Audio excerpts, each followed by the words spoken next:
disagree with is very, very worrying. And although, I might have started in a little flippant way, talking about comedies and drag queen bingo and things like that, it goes to the very heart of having opinions and being able to express them. Thank you.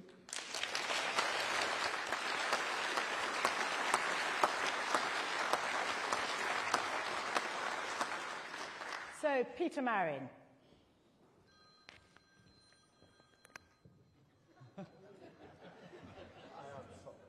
Do you want to take that?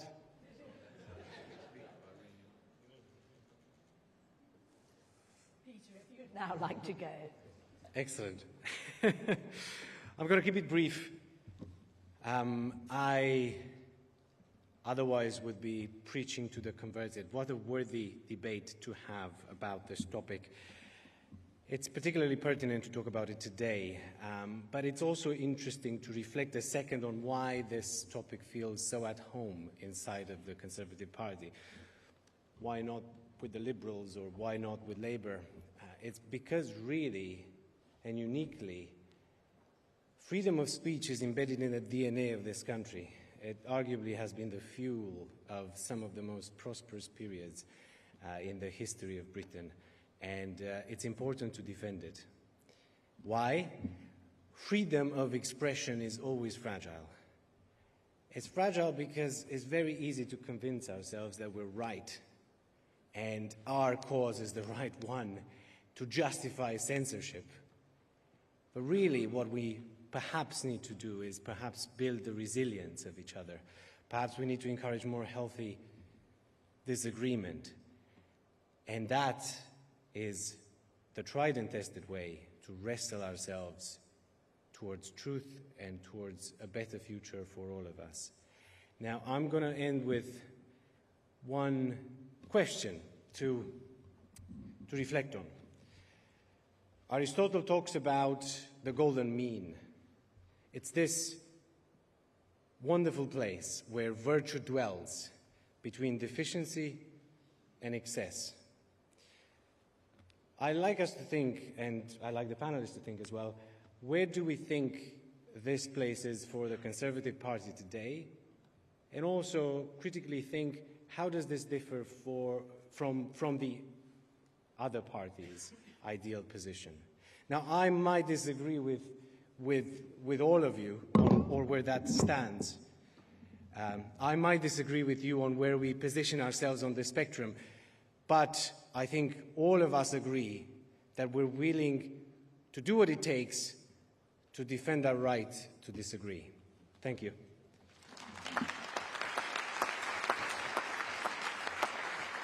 And now can we have Louis Williams? Thank you very much. And thank you, conference, for giving me these few minutes. Now, I'm going to take you away from the UK for a moment. I'm Louis. I have a company in Colombia and Spain, and I have a lot of Venezuelan staff. Free speech is not just some hypothetical. I was talking to one of my Venezuelan colleagues just the other day, and she talked her fear of sending a WhatsApp message to her friends. Why? Because Cuban, Nicaraguan, Russian, and Venezuelan Secret Service agents are entering into homes, inspecting people's phones on checkpoints to see what they have said, whether they disagree with the thought police of a government. Now, imagine that fear for one moment. Imagine the isolation. Now, you may think, look, it's a tin pot dictatorship in another country. It's away from home. But conference, the road to hell is paved with good intentions. In the online safety bill that we passed, we left a little crack, granting Ofcom the need for an accredited form of inspecting for child abuse, potential hateful and illegal material. What does this mean? We have given a potential weapon to break encryption. If this was to come to pass, and we were to see a development of governments that we do not like today, a government with not Starmer's chaotic leftism, not Liberal Democrat confusion, not even moments of Tory, we don't exactly know what we're doing at times. If we have the threat of a government who starts to push the regulation of what can be said, where can that potentially end? We heard from a colleague talking about a Facebook group where she left a comment, the fear of losing her job. I don't know if you know, but the UK government does not record or break down what part of public order offences and hate crime is hate speech. Over the last 10 years, the number of hate speech recorded offences has tripled. Have a moment to let that sink in. Half of those are for public order, 51% to be precise. Now, many of those may be incredibly indesirable, but should they be banned from being stated? Should we be banning basic speech? Free speech is not about what we all agree with in this House, what things we feel comfortable with. Free speech is about us defending the ability for people to do things we hate, say things we here hate. 2 minutes, I'm done. 5 seconds, I promise. Okay. Think when somebody insults the flag. Think when somebody shouts down an anthem. Think when somebody disparages the values you fundamentally hold. Defend their right to say it. Because once we let that canary die in the coal mine, our very freedoms are threatened. Free speech is absolute. It is not something for what we just agree. Thank you very much, Conference, and thank you for your time.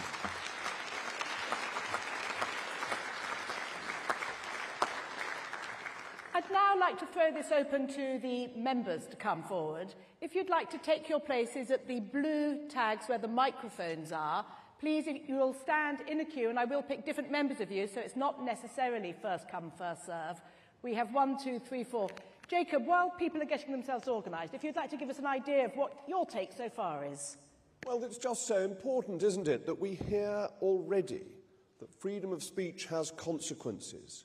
We hear what happens to biology teachers who tell the truth, that they get excluded not by the power of the state, but by a culture that doesn't like freedom of speech. We hear from Peter that freedom and prosperity go together and that it's always fragile. And that's something we must remember. And from Louis, that fundamental point, that difficult point, that point that we all find a stumbling block, we must allow people to say things we don't like. Shocking though that is, it's fundamental to freedom of speech.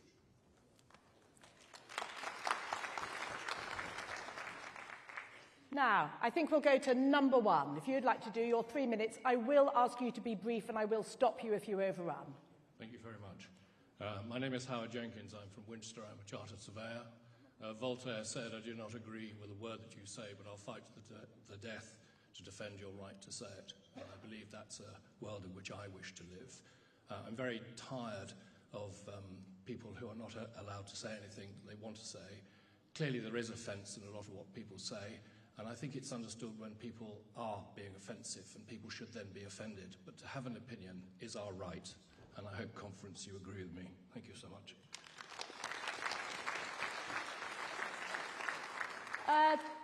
In the line, number 4, the gentleman standing in the check shirt. Angus Allen, Colchester constituency. I identify as a Conservative. Many years ago, I was chairman of Bristol University Conservatives, and we had to fight very hard against what was then the no platforming ethos. We had speakers like Ray Honeyford come down, and they were forced to take police protection to be able to speak at a university.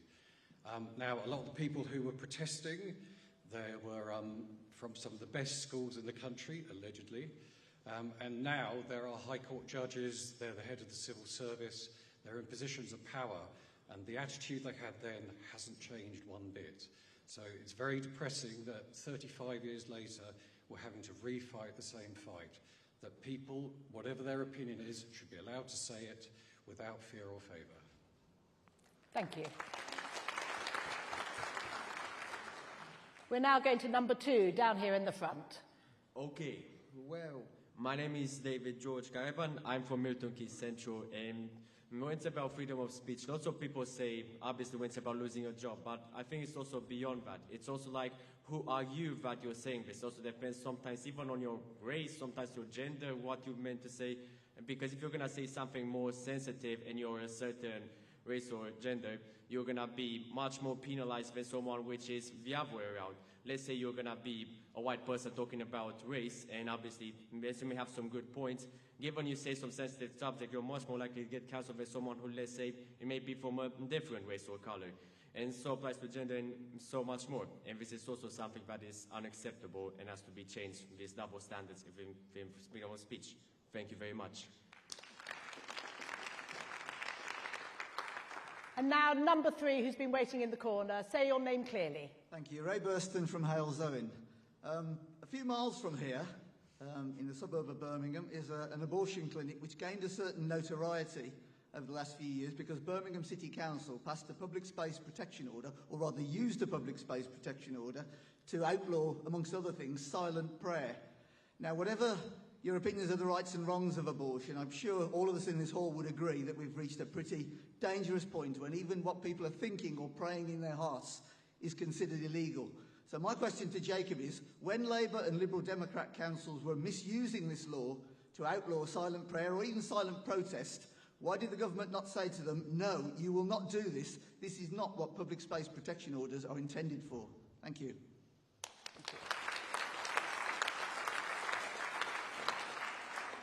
And now we're down to the lady here at number 1. Please introduce yourself. Fiona Guest from Hemel Hempstead. My father-in-law was a Hungarian Jew who was persecuted by both the Nazis and the communists. He said that this country was no longer the country that he came to, the country that he made his own and which he took citizenship of. Why? Because of the loss of free speech. Britain has become a country in which speakers have the halls that they have booked cancelled. It has become a country in which Jewish people cannot walk freely in their own cities. It has become a country in which the police pursue social media posts that rioters rampage.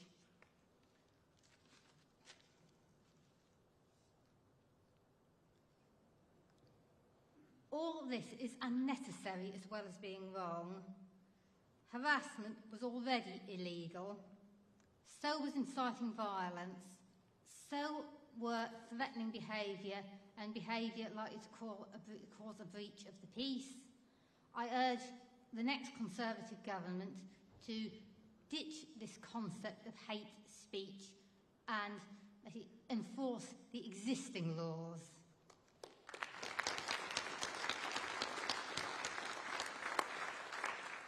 We're now going to go to the lady at number 4. Introduce yourself, please. Yes, hello, my name is Ruth McManus and I'm from Northfield, Birmingham.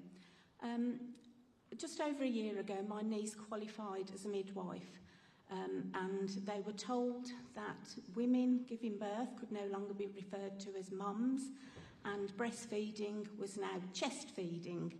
Obviously, that's going to please a few people and annoy the majority. And is basically ridiculous because you've got to be a woman to give birth or breastfeed. These changes were written into the NHS and this is what the nurses were told.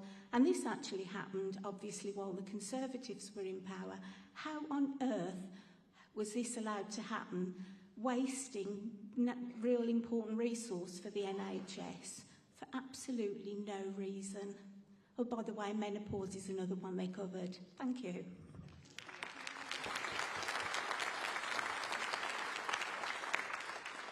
And now, down at the front, number 2, please. Thank you. Hello, I'm Zachary Gallagher from the Conservative Association of the City of Leicester. I have a very good friend with whom I will often be found in front of the television set of a weekday evening in Leicester.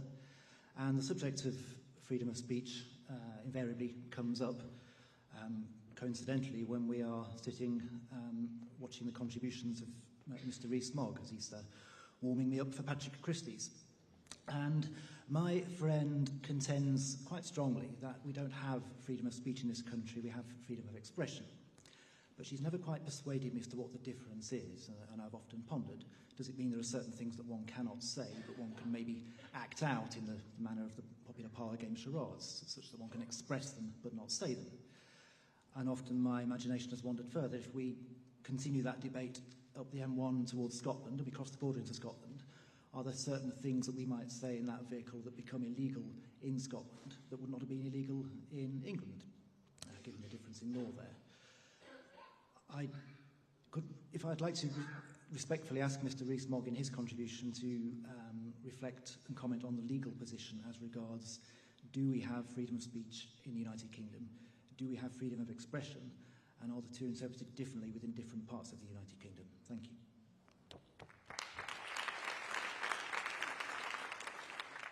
Interesting ideas. Now, number 3, up in the corner, please.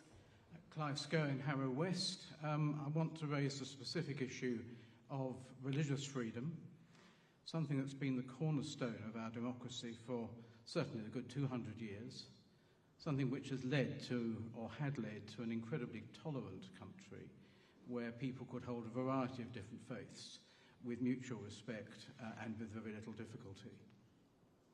But now, that freedom to not only to believe, but to act on your beliefs, to, as one of the previous speakers said, even praying is now apparently illegal in certain places, but a freedom also to proclaim what you believe is now very much circumscribed.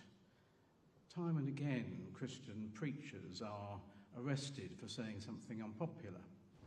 The same thing, I don't doubt, happens to preachers from other faiths as well.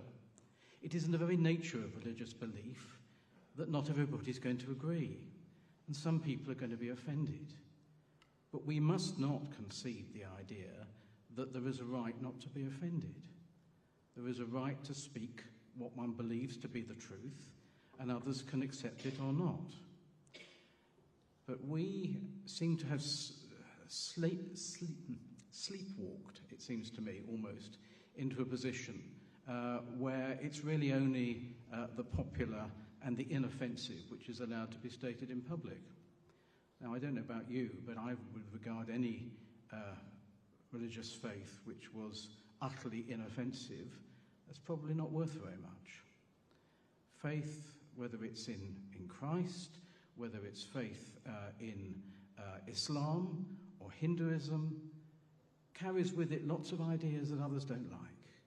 But we have to be free to express them if we are to remain or to become again a truly tolerant country where men and women of whatever belief, or indeed of no faith, and who want to proclaim atheism, are free to do so without fear, and particularly without fear of being arrested. And I do ask that in the thinking about the programme for future Conservative government, which I trust will be sooner rather than later, that these matters are given full attention. And now can we have number 1? Introduce yourself, please. Hello, conference. My name is Tommy Sebastian, a member from Chelmsford branch. I'm just reflecting, we need a fine line between freedom of speech and human right. And we have many examples. The high-profile case, how many years we struggled to expel somebody. I don't know whether I can mention the name, I'm not scared. Anjan Chowdhury. And the previous speaker said, religion is part of a multicultural society. So where is the fine line? We can say, enough is enough. This is not British value. How much money, public money, we spent to run the case against that person, including the previous Home Minister and previous Prime Minister. So conference must think the fine line, while we respect, we are a tolerant country, but we must say enough is enough. Thank you. You're doing really well for time. I'm glad we can get through so many people. Now, can we have number 4, the lady at number 4? Jill from London. This is a question about the role of the police in allowing people to have free speech. I went to a political meeting, well, it was actually in a restaurant, and a very senior member of the Conservative Party was attempting to speak to people, 40, 50 people in a restaurant. However, we couldn't hear because the people outside, who were being presumably controlled by the police, were exercising their right to freedom of speech, and they wanted to let us know what their views were to freeing Palestine. Actually, the meeting was nothing to do with that whatsoever, but unfortunately, we couldn't hear the speaker. Thank you. Now, can we go down to number 2 here? Thank you. My name is Edward Howard. I'm from the Hartford and Stortford branch. The great American writer H.L. Mencken once said, "The trouble about fighting for human freedom is that you have to spend much of your life defending scoundrels." That's the more mild term, admittedly. For oppressive laws are always aimed at them originally, and oppression must be stopped in the beginning if it is to be stopped at all. And my attitude in regards to this with freedom of speech is that there have been several high-profile cases over the last year or so which show that protecting freedom of speech must start with even like very fringe actors who we may not like, and I certainly don't. So when you have people, for instance, like, say, Sam Mealer, for instance, who's currently in prison for sickering, admittedly not a very particularly good individual, it must be said, but at the same time, you know, he should have his right to freedom of speech defended as well. Or someone like James Allchurch, a man currently in jail for 4 years as well for, admittedly, again, discussing things on the radio, but no, as far as I'm aware, incitement to violence, which would warrant that sort of thing. And the final thing I wanted to bring up was, admittedly, an American case, but involves a Briton, the great Peter Brimelow and his wife Lydia. VDER being strangled by, his organisation rather, being strangled by American lawfare, which, if we're not careful about, could come over here at some point, especially under a Starmer government. That's what I wanted to say. Thank you very much. Thank you. Now can we have number 3 in the top right-hand corner? Thank you. Jack Barr. I work in Honiton and Sidmouth. We lost that seat to the Lib Dems next time, but I know with the strong Conservative party platform in 5 years we can win it back, just like your own seat, I'm sure, Jacob. So, my family come from rural East Devon, and I know the importance of embedding yourself into the community. So when I came up to Birmingham for this conference, the first time I properly visited Birmingham, I said I needed to get into the community as well. So we went and watched a game with some friends at Birmingham City before the conference started. And on the bus journey over, I met a fascinating man. And he was talking to me about his life experience. He was asking what I did, and I said I studied politics at uni and I wanted to go and change the country for the better. He said, fat chance of doing that. He said, all politicians are corrupt. Do you know, this is a prevailing view that so many people have in politics today. Because we have a political establishment that has controlled the media and changed the minds of people to believe that we're never going to tackle the issues that real people want. And that starts with free speech. Because not only can people not feel that the politicians listen to them anymore, they feel they can't even voice their discontent towards that. They feel that this consensus has broken out that tells you what to think, not how to think. And that is what we must stand for as Conservatives, and that is what we must change. That begins at university. I went to Exeter University. I set up my own free speech university debating society, and I know firsthand, because I was put through multiple investigations by the university, how difficult it is to stand for free speech. The administrations themselves try their best to stop that happening. And that is part of the reason why so many young Conservatives don't feel able to speak their mind. Somebody made a point in a previous speech that the process of protest has gone too far. I don't think it's protest when you're not trying to have your view, but you're trying to shut somebody else's view down. That's control. That's wrong. Members, we should never stand for stopping other people's free speech, even if we feel passionate about something. So we've got to oppose that. We've got to make sure that we are allowing these people to have these conversations. This man I met on the bus didn't think he was allowed a view because he thought he would be labelled far right. And we know why that is. Because this new Labour government is labelling everything they don't agree with as far right. The overuse of these terms, we've heard them all, racist, misogynistic. These are important terms to call out inappropriate behaviour. And Rosie Duffield's been labelling some of those terms at Keir Starmer in the last couple of days, I see. But we all know that when these terms are overused, they are just used by the political left to silence voices they don't agree. So I say to members, if you know you're right, if you know you're standing for something you believe in, don't feel ashamed if you get labelled with things. I've been labelled everything under the sun. Embrace the fact that you're challenging that consensus, you're taking the fight forward, and you can be part of a free speech Conservative vision to change the world for good. Thank you.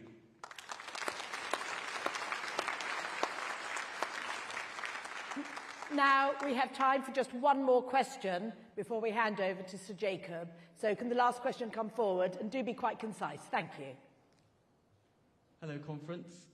My name is Leo and I'm from North East Somerset, so that's Jacob's former constituency. Right. Always our MP in our hearts. So, in my generation, there is a growing stigma for being a heterosexual white male. And I am often told by left-leaning peers at school that I cannot speak on issues concerning race, sexuality and gender. How can we, as a party, address this issue? Thank you.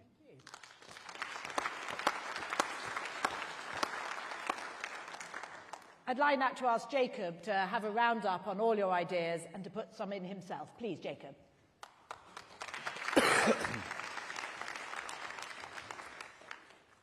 Well, ladies and gentlemen, thank you very much. What an absolutely fascinating contribution, series of contributions that we've had. And let me try and answer some of them, agree with many of them. The speaker who said, we have the right to offend, quoted Voltaire. That is obviously true. We should defend the right of Angela Rayner to call us scum, shouldn't we? That's what she wants to do. It's no skin off my nose. Also, she may be a very helpful secret weapon for us. I think people who do all these property transactions are quite Tory anyway. It's much more a Tory than a socialist activity. Now, Angus, who identified as a Conservative, may I join with him and identify as a Conservative too? Probably actually a Tory, but then I'm old-fashioned, as you may have noticed. But Angus made this point about universities in Bristol. I went to speak at Bristol University, and there was security and police and all this sort of stuff. And then BUCA, the Bristol University Conservative Association, got a bill for £600. That is not freedom of speech. Freedom of speech has to be free of cost as well as being free in what you say. That the state must bear that cost, not poor, hard-done-by Conservative students or lefty students. But I also spoke at Cardiff and had a huge array of Palestinian people protesting against me. They were entitled to do so. They weren't threatening violence, but they were entitled to be there and say they didn't agree with me. Ray mentioned abortion clinics. I mean, silent prayer, that's freedom of thought. Not even freedom of speech. Of course we should have freedom of thought. Fiona mentioned law and order, and we want the police to enforce things properly. Ruth made the fundamental point about language. We've bought in to the language of equality. Now, I hope our distinguished chairman is a chairman, not a chair. The chair was what I was sitting on. Do you want my very brief lecture? My very brief lecture on the word man. If you go back to the Anglo-Saxon, there were were-men and woe-men. The man bit means people. And where is the last remaining vestige of the word were? Werewolf. They're always male, I'm sorry to tell the gentlemen in this audience. If there were woe-wolves, they would be female, but they never seem to come into fashion. Man is the people bit of it, were and woe. So if you want to be politically correct, bring back the were bit and call us were-men. Were chairman? Anyway, it'll get very confusing. But don't give in to the lefty use of language. It is absolutely fundamental. Clive mentioned freedom of religion, which made me think of John Locke. John Locke, good Somerset man, as all good people from Somerset are, anyway, said that you should have freedom of religion, but that didn't allow you to break the law. What he meant by that was if your religion was in favour of human sacrifice, you weren't allowed to have human sacrifice because that broke the law. But you were allowed to believe that human sacrifice was a good thing. He made one exception. He said you couldn't have freedom of religion for papists because we're too dangerous. I think, don't applaud that, sir. I'm going to take offence at that, but I hope we will broaden him out and have freedom for papists like me. And I'll just come finally to Leo. There were so many other good points, but I do want to make some concluding remarks as well. Leo, just as you've shown today, be bold. Stand up and express your opinion. Ignore what the left say. But why does freedom of speech matter? Where has it come from? Well, let's go back. The House of Commons, on the 8th of February, 1576. Now, I don't know if many of you were there. I was lounging on the back benches, just keeping an eye on things, when Sir Peter Wentworth got up to speak. And Sir Peter Wentworth is important because he is the first example of the claim of free speech in Parliament. What did he say? He said, "None is without fault, no, not our gracious Queen." And so horrified were the assembled members of Parliament at that they voted to lock him up in the Tower of London. But freedom of speech is something we have claimed as a right for hundreds of years. We formalise it in a parliamentary sense in 1689 in the Bill of Rights.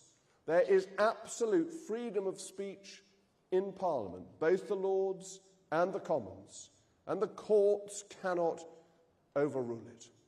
And why is this important? Well, freedom of speech is at the heart of our Constitution. There are four great pillars of our Constitution, and what are they? They are freedom of speech, democracy, the rule of law, and rights of property. And if you take one of those pillars away, our Constitution collapses. How do you have democracy without freedom of speech? How do you run an election if we can't print leaflets saying that the other side are a bunch of rotters, or words to that effect? How do you print leaflets saying that the Lib Dems are good, honest people if you don't have freedom of speech? I mean, even with freedom of speech, that's pushing it, but nonetheless. Your democracy cannot take place without freedom of speech. You cannot have an effective election because all you get is the message approved by the government and churned out by the BBC. Wouldn't necessarily be very helpful to us. But why does the rule of law depend on freedom of speech? What do those two have in common? Well, again, the law must be in the open. And we've had increasing instances of private justice where scandals don't get revealed. And what if judges are corrupt? We certainly had corrupt judges in the 16th and 17th century. How did we expose that? Freedom of speech. That if you aren't able to say that the judge is taking a backhander, how do you make sure your judges are honest? Or how do you say that the judge has got it wrong? May I just quote my own father, who breaks a butterfly upon a wheel. That was using free speech to challenge an error by a judge, which the judges have never really liked. And indeed, historically, we had laws against it that made it very hard to criticize judges. So freedom of speech protects the rule of law. And what about rights of property? Well, with rights of property, what happens when a socialist government comes along and decides to use a compulsory purchase order, or dare I say a Tory government, because we weren't much better, to take your freeholding, your little bit of land, the house you've lived in and that your family has lived in for generations? You need to be able to say this is being done because they've got some interest in it, or this is being done and they haven't followed the law properly. Your rights of property depend upon your freedom of speech. And freedom of speech is under attack, to the peril of our Constitution.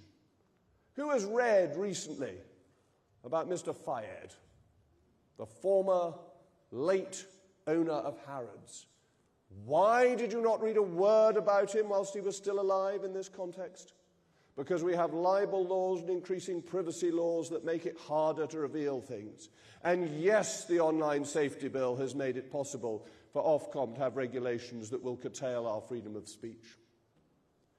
What happened when The Sun, that great newspaper that in the 80s and 90s exposed scandal after scandal, revealed the news about Hugh Edwards? The left came out and said it was shameful and he'd done nothing wrong, and they were ruining a good man. Freedom of speech is under attack. And what about that great spider at the centre of the funding of the Labour Party, my Lord Ali? What is the one thing he's spoken about in the House of Lords? Curtailing freedom of speech and controlling the press. What did that dreadful Leveson report try to do? I was one of 13 MPs who voted against it, 530 in favour. When the House of Commons is united, it is almost invariably wrong. Freedom of speech, oh, just look back over the history. Freedom of speech is under attack. You, ladies and gentlemen, you are the troops who are here to defend it. We are the Conservatives who will defend it. We will defend Angela calling us scum, but we will defend our Constitution.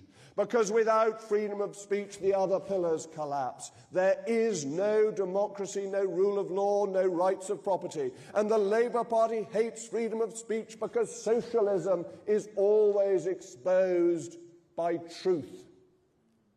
Fortunately, great is truth, and it will prevail.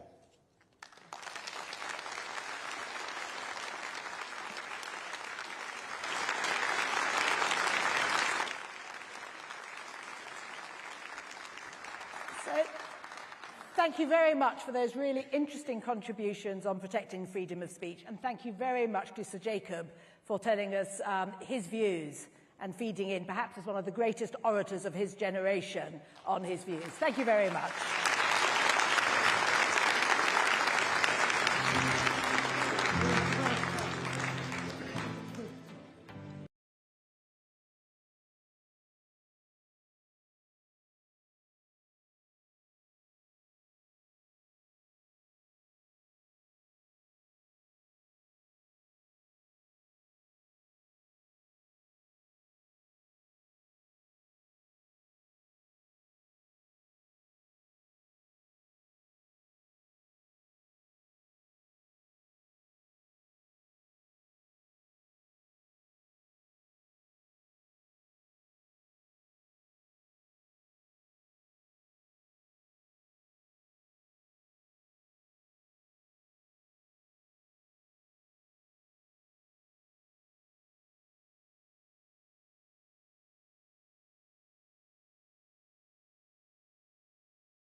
size outside?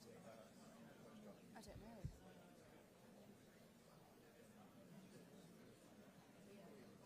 We'll just wait.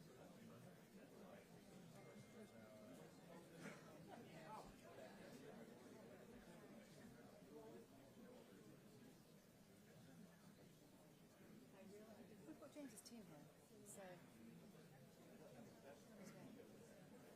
Kimberly, can you keep it?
So good afternoon, ladies and gentlemen, and thank you for joining us at the Conservative Policy Forum Hustings. My name is Penny Ann O'Donnell, I'm the Voluntary Director, and it's so good to have such a robust crowd here this afternoon, hopefully for some very interesting questioning for our really highly esteemed guest we have with us today. We have James Cleverly, who has been a party chairman, Home Secretary, Foreign Secretary, Education Secretary and member for Braintree. And some might say, given his army background, he's the big gun in this competition. So, I'm sorry, they're getting worse, aren't they? Right, let me just explain what's going to happen today.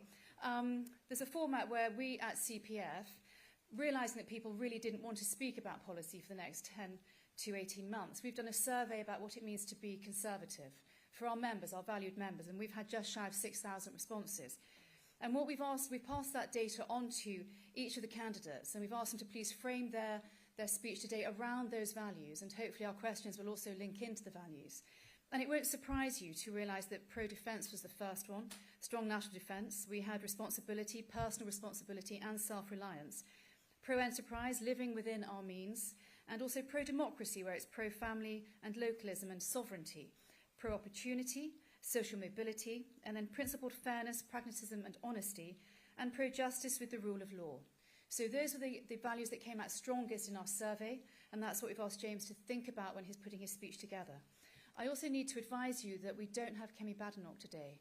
We reached out to all of the candidates with the same amount of time, and unfortunately Kemi is not able to make it. So straight after James, that will be the end of the event, but it's going to be a stellar event with James. Okay. Over to you, James. You'll speak for 3 minutes, and then we'll have a chat. Okay.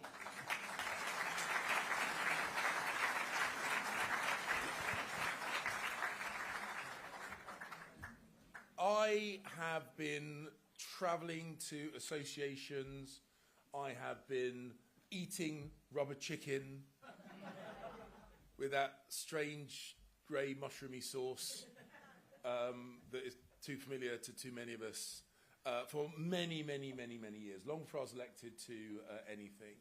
And so speaking to members right across the UK, members of the Conservative Party, listening to their ideas, exchanging my ideas with them is nothing new to me. So when I saw this report, which was a kind of an audit of our collective attitude towards conservatism and our conservative approach to the challenges that the world and the country face, I was very unsurprised. I was unsurprised by the topics, and I was unsurprised by the order of those topics. And the reason why this work is so very important, I think, is there are multiple reasons. The first is that engagement with our wider membership is absolutely key. I talk about unity, and it's often assumed that I mean unity in the parliamentary party, left to right, but that's not really what I mean. What I mean is genuine unity within the party, so that the party professionals, those in elected office, those who are volunteers, those who are officers of associations, those who take such an important role in the affiliates around the party, all have a voice. They all contribute to ideas, and those ideas are harvested, listened to, and brought into the policy thinking moving forward. That's what unity is about, bringing together the whole party. So that's the first part. The second part is because when you make lazy assumptions about what the party currently believes and wants, you run the risk of chasing white rabbits. And we mustn't do that. So the fact that defence underpins the thinking of our party is no surprise to me, and it's absolutely right. As you probably know, I have committed to 3% of GDP on defence spending. I've been the Foreign Secretary, I've been the Home Secretary.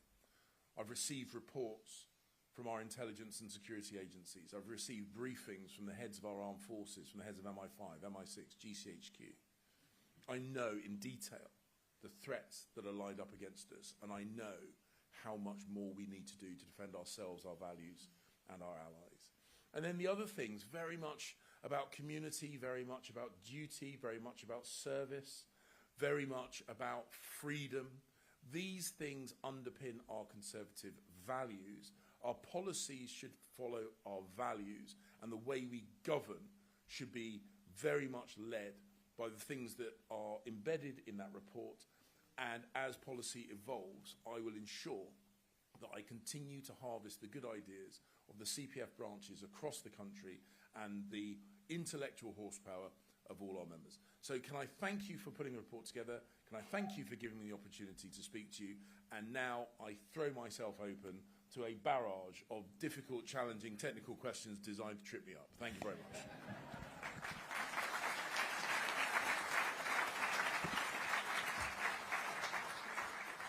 James, thank you very much, and I think we're delighted that you think of us with intellectual horsepower. That's got you off to a really great start. I'm just going to ask you a few simple questions, and then we throw it open to the members, because CPF is all about the members. And we want to get as many questions as we can in today. I know many were missed yesterday because of time. Just rolling back a little bit, what did your careers teacher at school think you were going to do when you left? So I didn't really know what I wanted to do when I was finishing my time at school.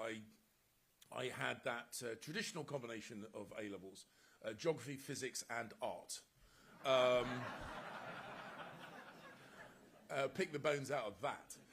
So I provided quite a challenge to my careers advisor. I quite fancied going to art school. My uncle had gone to art school, and he said you can either go to art school or make money, but not both. I quite fancied going into industrial design.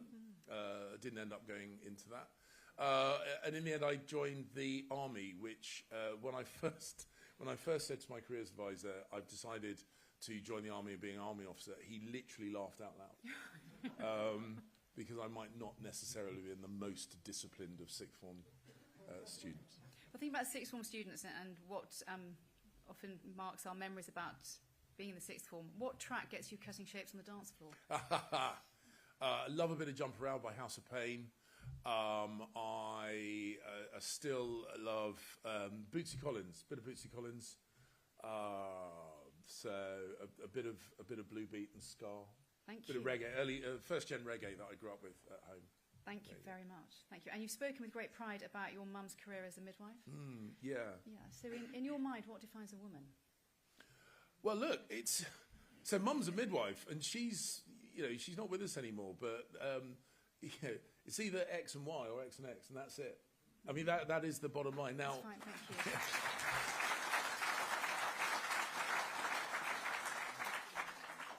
Thank you, James, for speaking so clearly on that. That really is appreciated. And given the fact that you have been a party chairman, what would you do to reform CCHQ? Oh my God, how long have we got?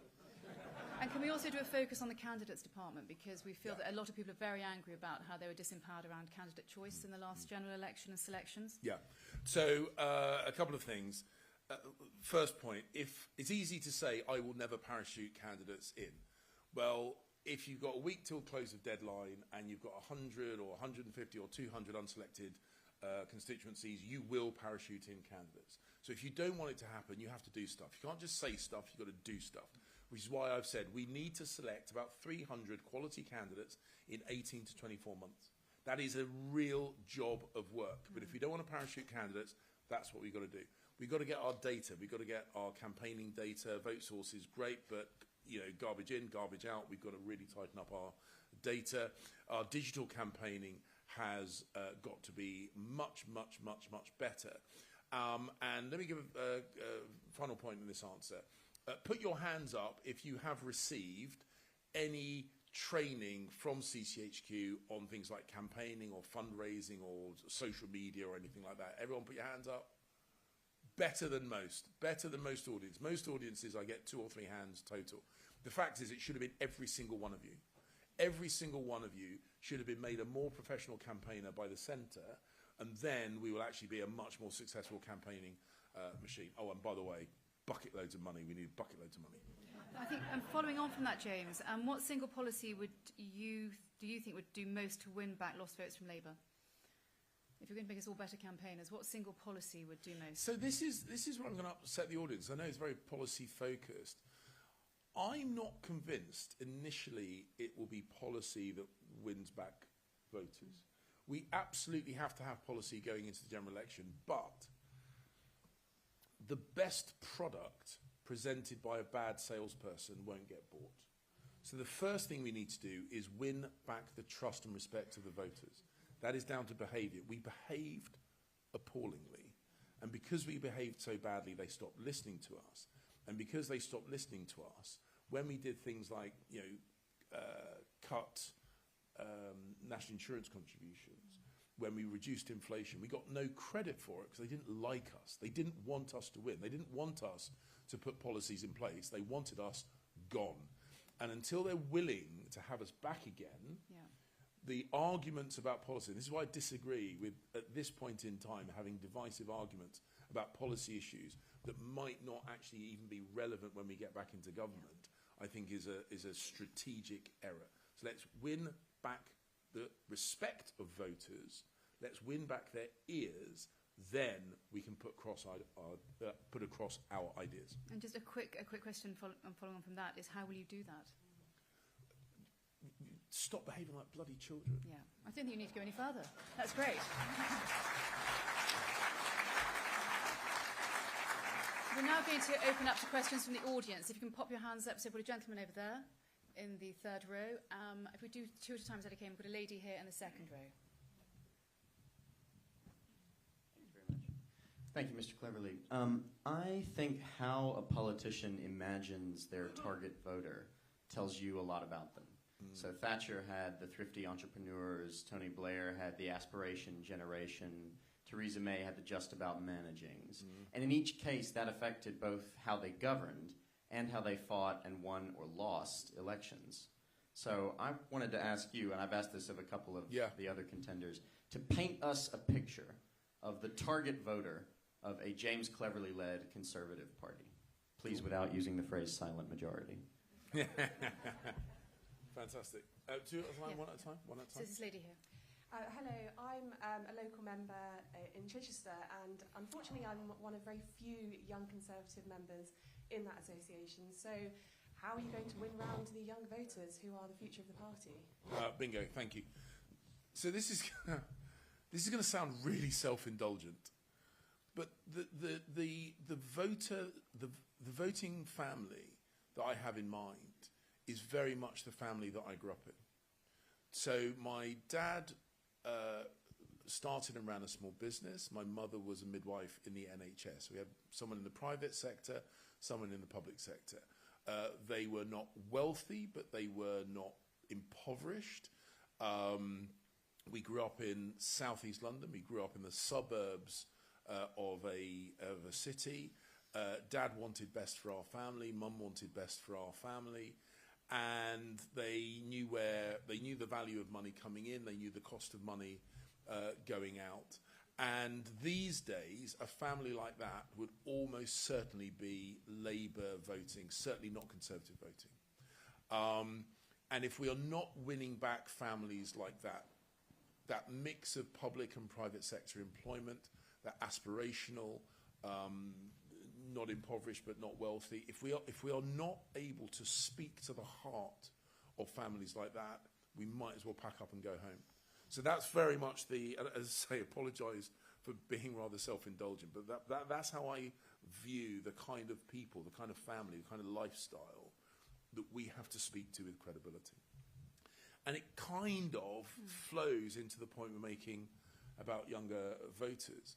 So I was born when my parents were sharing, when my parents were in the spare bedroom of my grandparents' house in Catford. They then got onto the housing ladder. A one-bedroom flat initially with me in the bedroom, then on the fold-out bed, then a two-bedroom flat, then a smaller house, then a bigger house. They had a credible means of turning their effort at work into things they valued. An education for me, a home of their own, a better lifestyle. Again, if we can't credibly show young couples like my parents were back in the 60s and early 70s, that kind of route, they will reject us. Young people unable to get on the housing ladder will not vote Conservative. Young people who are not able to turn their effort into a lifestyle that they want to live will not vote for us. So that's what we have to do, and I think it will cover off both areas. Thank you, James. We have one question Yes, down you're here, allowed. and then Azal. So it's Azal and there's David. say. Hi James. I've just listened to Sir Graham Brady talking about his book, which was very informative, and he was asked why he published it now. He said he felt it might help MPs and the broader membership make a decision about the four candidates. What do you think of Graham Brady's book, and do you think it'll help you?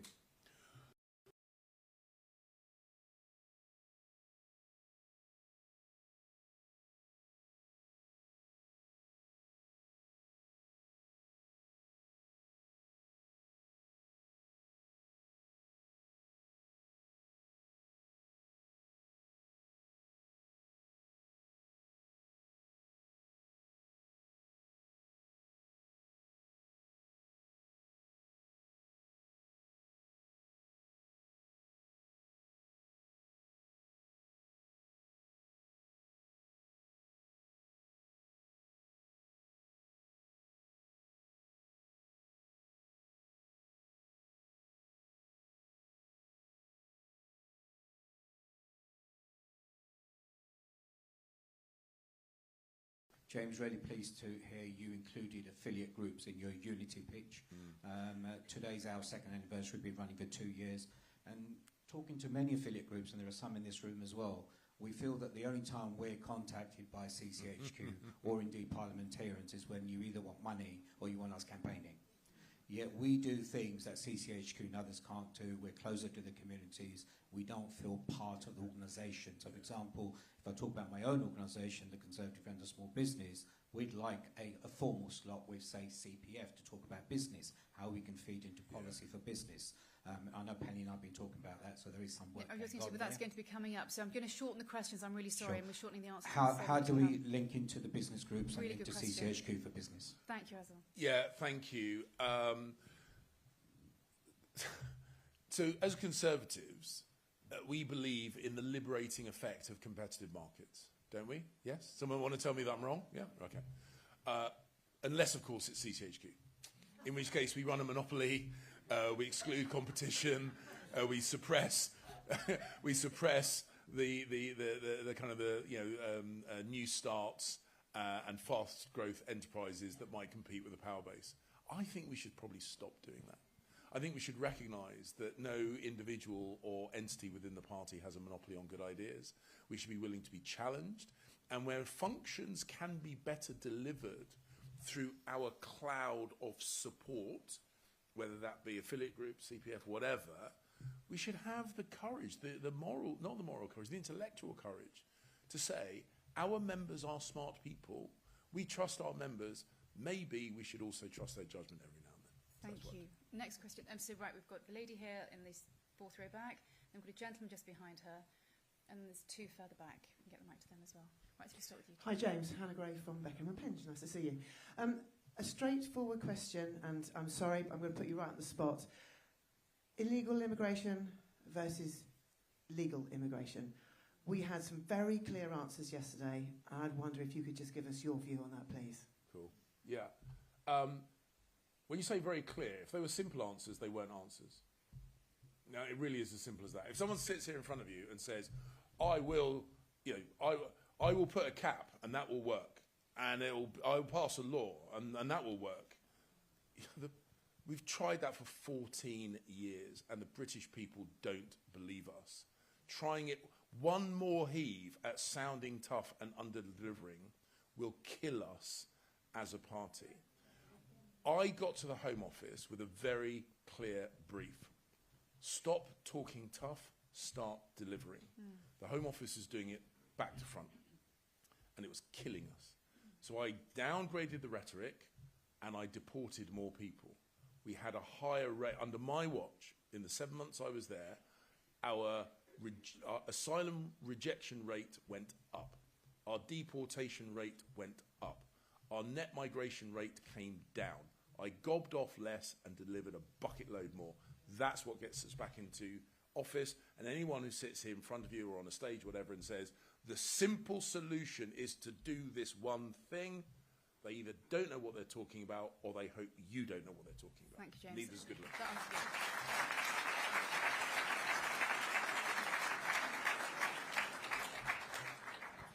Pass the mic along, chaps, I think. Thank you. Thank you. Brian Kirsch, North West Essex, previously from Braintree. Yeah. Hello, James. Brief question. Do we need to talk about Nigel? Great question. Nigel would love us to talk about Nigel. There are lists of things that Nigel would want us to talk about. Nigel would love us to have a row about the ECHL. Nigel would love... So actually, go back to your report. And this is why I said it's really important we look at what is actually in our heads and hearts, not what people assume is in our heads and hearts. So I looked down that running order of key priorities, and immigration was not actually that high up the list. It is a really important issue. It is a really, really important issue. We do have to get a grip of it in a way that we have not got a grip of it properly up until this point. But people also recognise that there are other really, really, really important issues. And what we shouldn't do is we shouldn't throw the baby out with the bathwater. We shouldn't ignore all the other issues and cluster around this ball. We have got to win back voters from reform. Otherwise, we won't win elections. And that really is a priority. We lost more voters to reform than anywhere else. So we have to win them back from reform. You don't win voters back from reform by being the marketing department of reform. Yep. So let's stop talking about them quite so much. Let's start talking about us and what we plan to do, how we plan to make the world better. That's how we'll get people back from reform. Thank you, James. Okay, we've got a gentleman down there. Thank you, Philip. And then the lady with the hand up just behind, Warren. Yeah. Hi James, Alex Clarkson, former parliamentary candidate in Stevenage, and thank you very much for coming to support me. You certainly energised my campaign just when we needed it, so thank you. Just reverting to that main issue that came up, which is defence. I think the 3% increase is on the ball, but we know that kind of nations win wars and not armies, and we can give more money to our armed forces, but one policy that actually went down well in Stevenage, it was badly named National Service, but actually did cut through. Yeah. So how do we, with that dangerous times ahead, how do we engage broader society in defence? It's our top value, but we know that we've got young people that may not fight for Britain, they're not proud of Britain. How would you lead the public in not just kind of supporting us in defence, but making them realise it is not just our number one issue, but theirs too? Yeah, so we have been living for quite an extended period of time now, I think, misunderstanding the scale of the dangers that are lined up against us. So I joined the British Army, and then the Berlin Wall came down. I'm not taking full credit.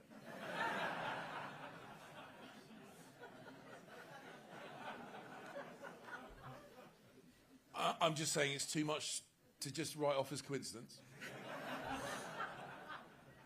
We then spent decades harvesting the peace dividend, and we've been harvesting that peace dividend for about 20 years too long, which is why our kit is not up to scratch, which is why our war stocks are not up to scratch. I'm a gunner, as many of you know.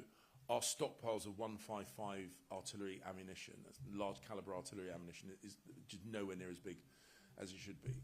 So the reason I'm so committed to 3% of defence is because we have to backfill the spending that we haven't done properly over the last few decades under different governments. We have to get ourselves where we need to be in terms of new kit and equipment, and we need to demonstrate both internally and externally to our opponents and allies alike, we take our defence sector seriously. That then will pump prime our defence contractors, our defence companies, to actually start producing at scale. And once we take it seriously, actually, we would, ironically enough, it will reduce the likelihood that we will need to ask British people to take up arms. The guy, and again, this is not all about me, but I am the one on the stage at the moment. People assume that because I grew up mixed race in Lewisham, I got into lots of fights. I didn't, because I was the biggest guy in the room. People pick fights with people they think they can beat. When they don't think they can beat you, they don't pick fights. So let's make sure no one ever wants to pick a fight with us. Just to go back also...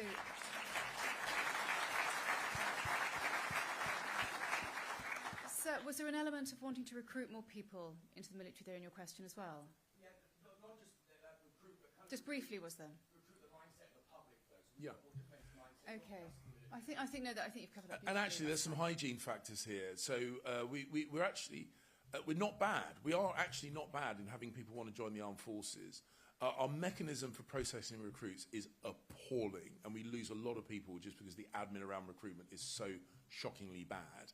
And our retention's really bad because the military estate, the people, the places where we ask these people to live, is absolutely unacceptable. So the ambition of the British people is there. The logistics, the administration around it is falling short. Thank you very much, James. We've got 2 more questions in the row behind, and then we've got to come to one last one. It's flown by. I'm really sorry, ladies and gentlemen. Is that okay? Thank you. What's your position on children socially transitioning in school without parental knowledge or consent? So childhood, adolescence and puberty is really confusing, hard and difficult, and that's if you get it right. Yeah?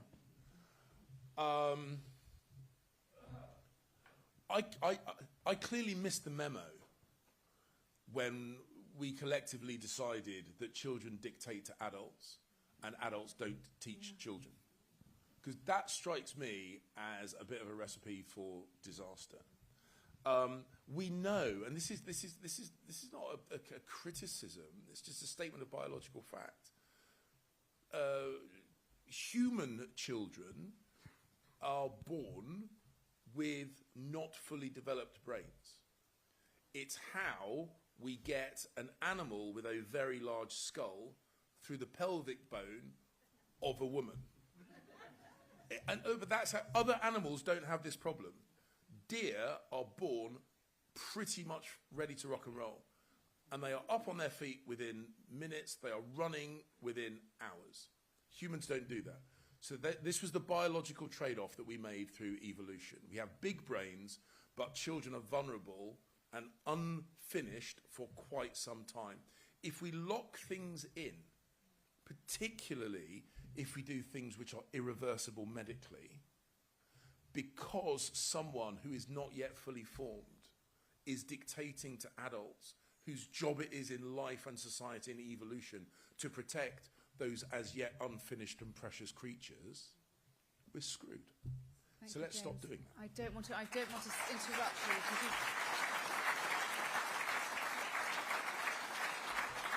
James, you put that so eloquently. I didn't want to interrupt, but I'm getting the wind-up signals from people. I'm really sorry about this. I think we have time for just one more question. The gentleman with the blue tie. Hi, James. As a young Conservative, I see day to day young people who are interested in politics but would never vote for us. They're always Reform or Labour, and I very rarely come across a person who is willing to vote for us. And by the next election, all these people will be on the electoral register. What are we going to do to get more people to vote for us? So, again, I think some of this is policy stuff. But as I say, before that, there's something we do need to get fundamentally right. I mean, we need to change quite fundamentally, and that's our kind of our tone, our collective corporate personality. I've said that one of the things that worries me is that we've drifted into the habit of being the grumpy party. We've never been the nasty party. Don't believe that for a second. But we've slipped into being the grumpy party, dour, downbeat. And people of all ages, but particularly young people, want to feel part of something. They want to feel part of something positive, part of something optimistic. And whilst Reform, for example, and I said I don't want to be the marketing department for Reform, but I think in response to your issue, it's a really important point. They've created a buzz. It's a bit chintzy, but like the fireworks, the kind of banners, they've nicked it straight from the American convention scene, which is high energy, high ambition. And do you think it's fair to say they're disruptors? They are market disruptors. Yeah. They are market disruptors. And when you're an incumbent, when you're a market incumbent, as we are, there's 2 ways you respond to a disruptor. You either up your game and utilise your first mover advantage, or prepare to be made obsolete. I have no intention of letting the party that I love and has given me so much become obsolete any time soon. So we need to get more energetic, we need to get more upbeat, we need to get maybe a little bit more pizzazz, put the party back in Conservative Party, and that I think will win over young people. Ladies and James, gentlemen, thank you so much. Thank you very much. Well done, well done.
Please welcome Christopher Hope.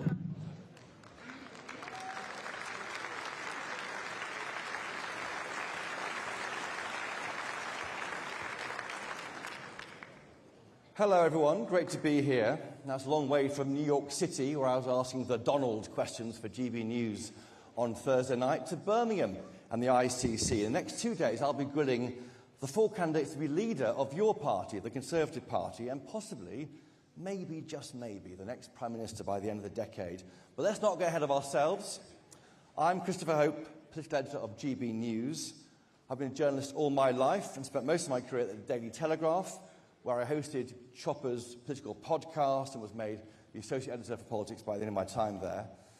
So here's the plan. We've got 1 hour each with each candidate. For the first half an hour, I'll be quizzing them about their record, who they are, where they come from, their values, their backgrounds, their record in government. The second half is over to you. I'll be putting them questions submitted by you in advance to the party and dropped into the ballot boxes around the conference hall. I'll be making sure I ask them tough questions on your behalf, but not gotcha questions. That's not the idea. I want to get answers that inform the choices you've got to make when you finally get 2 candidates to choose from. Right, let's go. Our first candidate is Tom Tugendhat.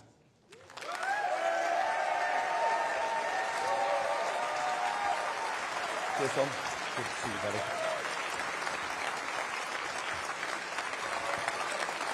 Very good to see you. Right. Good to see you. Hello, Tom. How's it going? How was the flight back? Late. Were you on the Prime Minister's flight? Yes, I was. Did you get a free suit? No, I didn't get a free suit. No, this is my own suit. Maybe next time. M&S Outlet, if you're asking. Lord Ali Airlines said this week. Airlines. How's it going? It's great fun. Look, this is if you're somebody who likes conservative ideas, if you like the Conservative family, if you're a Conservative to your core, this is fun. I know it's an odd thing to say, but I enjoy conference. I get to meet old friends and make new ones, and that's great. And why do you want to be Tory leader? What was the moment when you were looking in the mirror having a shave and thought, hang on, he could run the country?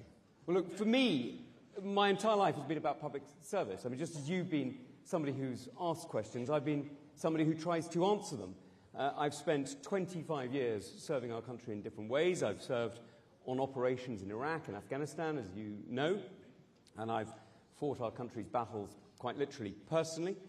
I've been in Parliament, standing up against the dictators and tyrants that at the time some people thought were friends, but we now know to be exactly who they are, Putin and Xi and the Ayatollah. Call them all out. It got me sanctioned, as you know, for the privilege, but I think it's important. Well, I'm sanctioned by Russia, I'm sanctioned by China, I'm sanctioned by Iran, I'm working on North Korea, I'm working on Venezuela.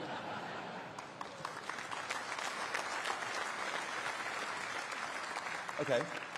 And then, of course, I was in Cabinet. I was in charge of our security, and you'll understand there's a lot I'm not going to tell you about that. Yes, I'll ask you. You're welcome to ask, but I promised to keep the King's secrets, and I will. During that job, I was responsible for a huge number of elements that I'm really sorry I can't talk about, but I can give you some proof points. And that's, while I was Security Minister in those 2 years, we arrested and charged more Russian and Chinese agents than in the previous decade. Conservative leadership matters. Okay. You've got a young family. Do they mind what you're up to, what Dad's up to? You keep trying to be the leader of the Tory party. You tried in 2022. You're trying again. Well, they mind the fact that I'm not at home, and my boy loves sword fighting, and he minds the fact that I'm not currently having a sword fight with him, with his swords.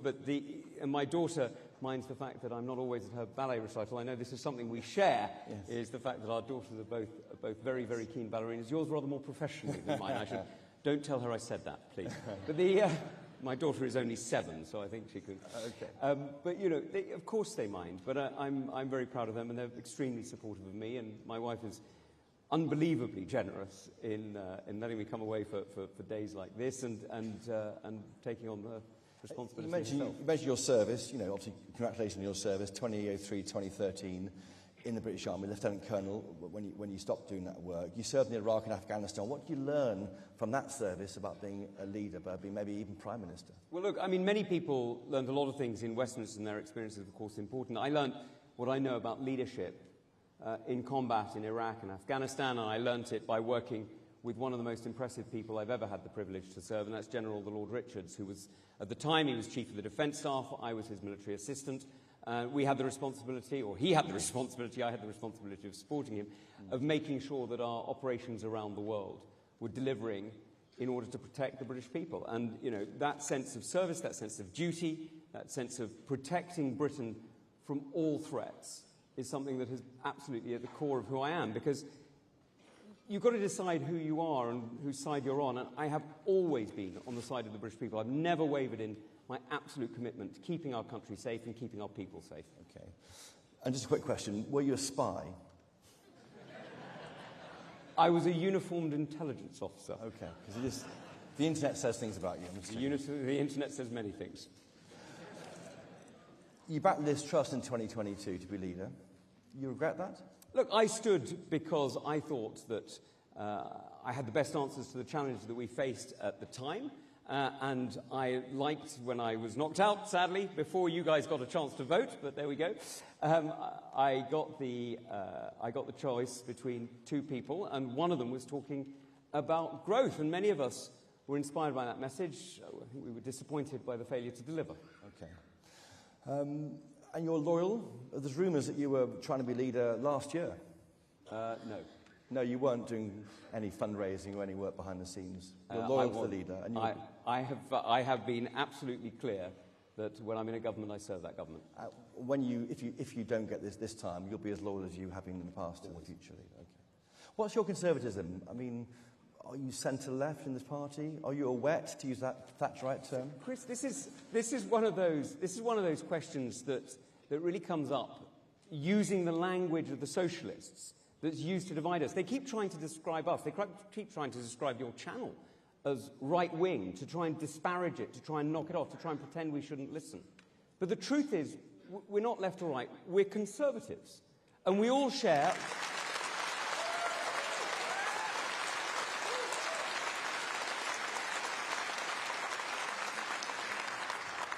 We all share conservative values, and the way we express them in different ways depends on our perspective. Now, you know, there was a time, only a few years ago, when I was asked to vote for a rise in national insurance contributions, a tax on working people.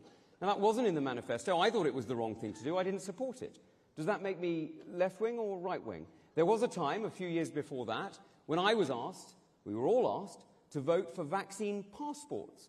I thought that was an attack on our liberty. I thought it was the wrong thing to do. I voted against it. Does that make me?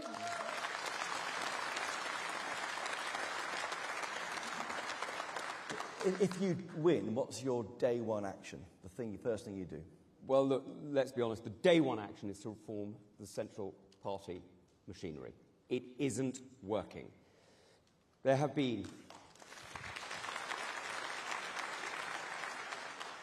I don't know about you, but I was on doorsteps across England, and I have spoken to hundreds of people across the United Kingdom about how that election worked. And let's be honest, thousands of activists, hundreds of candidates put their absolute all into a campaign and were let down by others. It wasn't this party that failed. It wasn't the ideas that failed. It was the centre that failed. And we need to own that. And so from my perspective, let me just say to all of you, I'm sorry. The infighting in Westminster, the chaos in Westminster, and then the campaign, they all let you down. I'm sorry.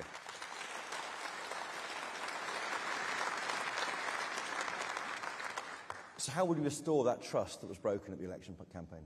Well, the reality is that we need to restore it through our actions, not just our words. We can say many fine things, but unless we're willing to take on the difficult decisions that make a difference, it won't matter at all. So what we need to do is we need to own the change in our party so that the country sees that we've changed and the country can trust us again. Because you and I both know that the truth is conservative activists are the kind of people who do things. I'll bet you if I asked for a show of hands, I would find that almost everybody here has organised scout groups or Lions clubs or Rotarians or whatever it is. There's so many people who do so many important things in our community who are also conservatives. And conservatism is part of their expression of effort and work and devotion to our country. And what we need to do is demonstrate that those people who you see in one light as pillars of the community are in another light the people who are championing the liberty and opportunity that your children and your family need to enjoy. So we need to rebuild that trust. From the centre, guess what that means? Trust the members, trust the associations, and empower them, because this is your party, not the centre's, and your relationship...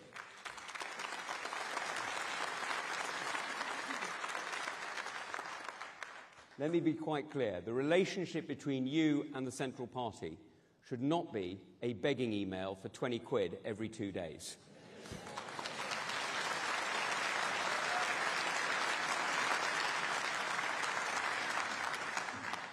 You held one job in government. You're Security Minister 2024, so you're the most inexperienced candidate. Is that a worry for these members? I mean, look, I'm not going to hold against anybody their inexperience in combat or their inexperience in foreign affairs.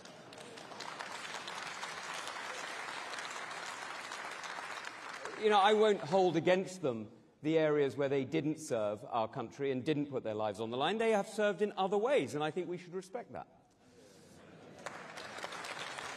They're different things, aren't they? I mean, serving your country in a battlefield is different to trying to get your own way in Whitehall. I mean, Chris, look, I mean, the truth is they're going to have to own the record that they've earned.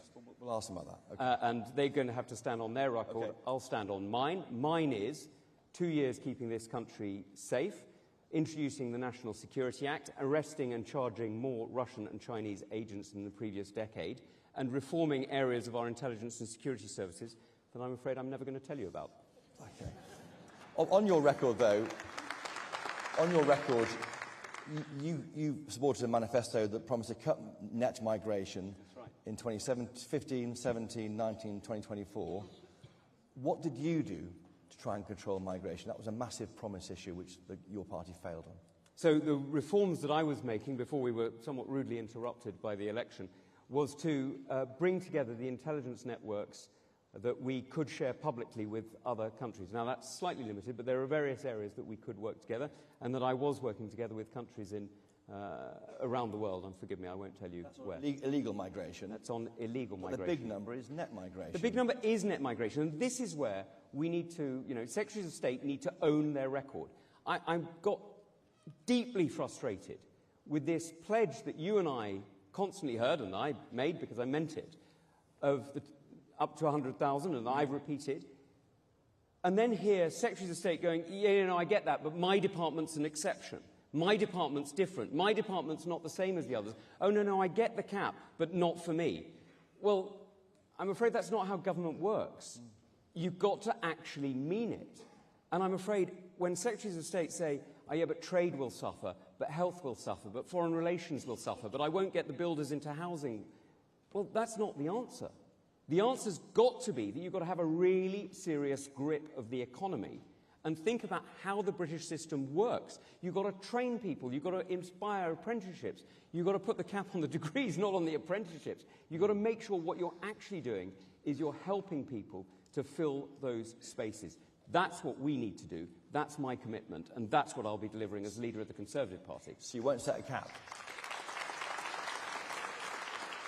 Chris, I have set a cap. But I'm going to set a legal cap at 100,000, and the reason I'm going to set it is to make sure I focus the minds not just of businesses who are going to need to change the way that they hire and train, but also to focus the mind of government, because let's be absolutely clear. The government itself has been employing many, many, many people who should have been trained at home. Now, I don't want to say anything ill about nurses who come from abroad. They're fantastic people, they're wonderful people, and we are honoured and privileged to have them with us. But the truth is we should be training our own nurses. We should be making sure... It takes 6 years, it takes 7 years to train them. So, first of all, it takes time to train them, but you've got to start now. When was the best time to plant a tree, Chris? It was 20 years ago. When's the second best time? Today. We need to start training nurses today, and that means we need to stop making nurses force them down the degree route and inspire them down the apprenticeship route so that we can share.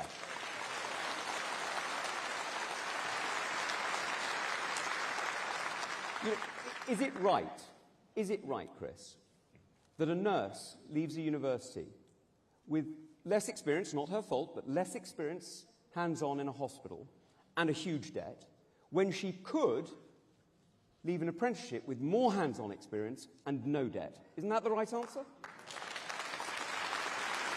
Okay. Where are you on tax? Are you comfortable with record tax levels since the Second World War? Hey, look, I'm the one who didn't support the last tax rises, so no, I'm not. We need to bring taxes down. And let's be clear. What would you cut? Which taxes? Let me be clear about tax. Tax is not... Raising and lowering tax is not an ideological point. We don't do it because we worship high or low taxes. It's because we believe in freedom. The reason we think taxes should be lower is because we think individuals are better when they are freer, when they're able to make the decisions over their own lives, when they're able to put their effort and their energy into the projects, into the ideas that they think will work. And do you know what? I'll tell you a secret, Chris. The lower you get tax in a balanced way with sound money, the greater you get growth. And the reason you do is because free people make better decisions than people who are controlled by the state.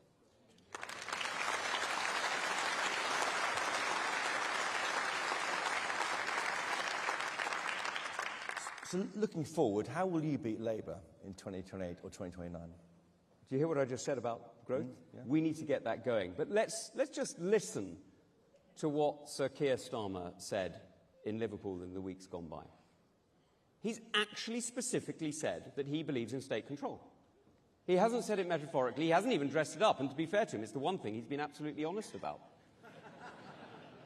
He actually believes in state control. Now that is extraordinary, because we know where that leads. You know, I don't know about you, but I saw this movie before. Admittedly, I saw it in black and white, and it was on my parents' TV, and it was 1970, but I know where it leads. That's not the road to growth. That's the road to ruin. And that's where he's taking us. But many think markets have failed, don't they? They just feel let down by the housing market and by other markets, and that's what he would say. The state has a role in that. Well, the state has a role in lifting its foot off the throat of the market. That's how you empower freedom. That's how you get growth. That's how you get change. Because the truth is, what we've seen time and time and time again is that when Labour comes in, debt goes up, unemployment goes up, and we have to come in to clean it up. Okay.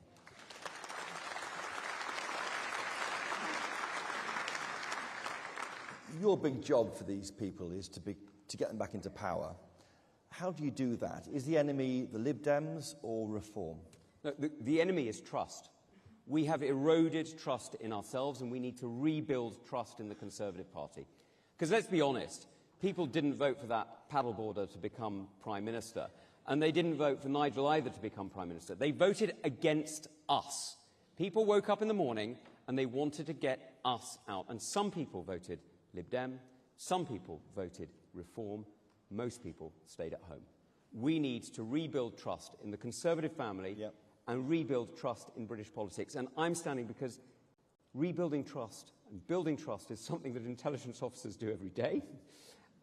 And offering leadership is what this country so desperately needs. Because the truth is, just look at the challenges we're facing. Do you want me to tell you about a rising China? Do you want me to point to you the evil of Iran or the danger of Russia? Do you want me to highlight the fact that we haven't got serious economic growth in this country in 30 years, meaning that we're seeing GDP inflated by migration, but not individual all GDP on your watch, going up. the government. Not just us, under Labour before it as well. And you're absolutely right. These are problems we need to fix. And that's why we need to be absolutely committed to growing the economy, to changing the way that this country works, so that we're delivering for people. And that means investing in Britain, believing in Britain, and leading this country to a better future.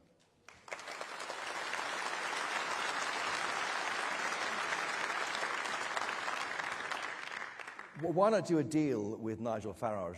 The Reform was second in 98 seats to Labour. They are the best option in those seats. Why not do some kind of deal with Reform? Look, my job is to reform the Conservative Party, not to become Reform. My job is to make sure we are...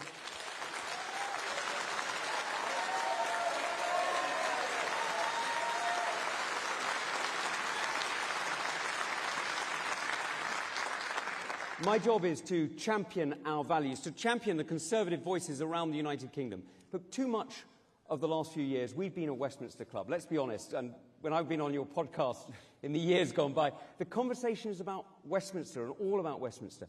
But conservatism isn't just about Westminster. For me, conservatism is about unionism. It's about the whole country. It's about Scotland, Wales, England and Northern Ireland and all parts of the UK.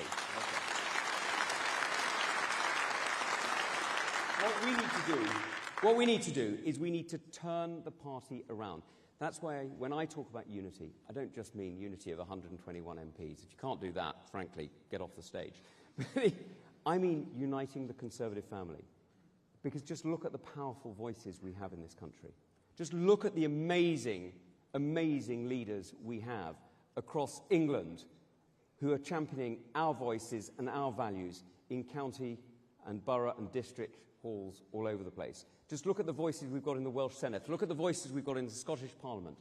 Look at the voices who, when we bring them together, could be that orchestra of conservative values challenging this evil tide of socialism. Not with the Farage as a member of the party, as your, Rishi Sunak said last year ago, it's a broad church. You didn't rule it out. Look, we are a broad church, but one of the principles of the party has got to be that you actually want it to succeed. He's told us he wants to destroy it.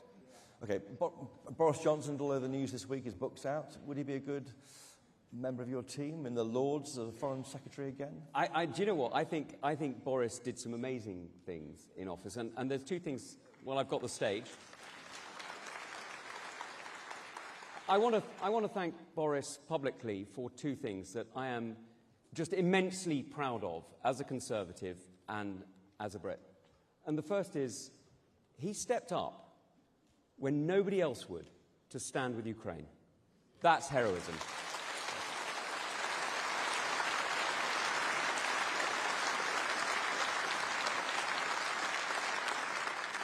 He didn't do it alone. Ben Wallace was absolutely with him, and the two of them, I think we should all be deeply proud of both of them. But the second thing Boris did that I'm really impressed with, in that chaos of those first few weeks of COVID, when many people were running around like headless chickens, not quite knowing which way to go and what to do, Boris got together a task force led by somebody from the private sector, putting them in charge of civil servants, and delivered the fastest vaccine rollout in the world. That is impressive.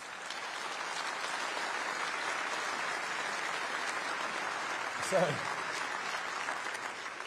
would you allow him back in your government if you're your party, as a candidate in a by-election? I mean, I've got to be honest, I'm not going to choose candidates for associations. It's something I think is deeply wrong.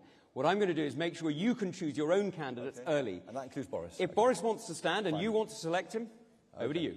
Which Labour policy would you back?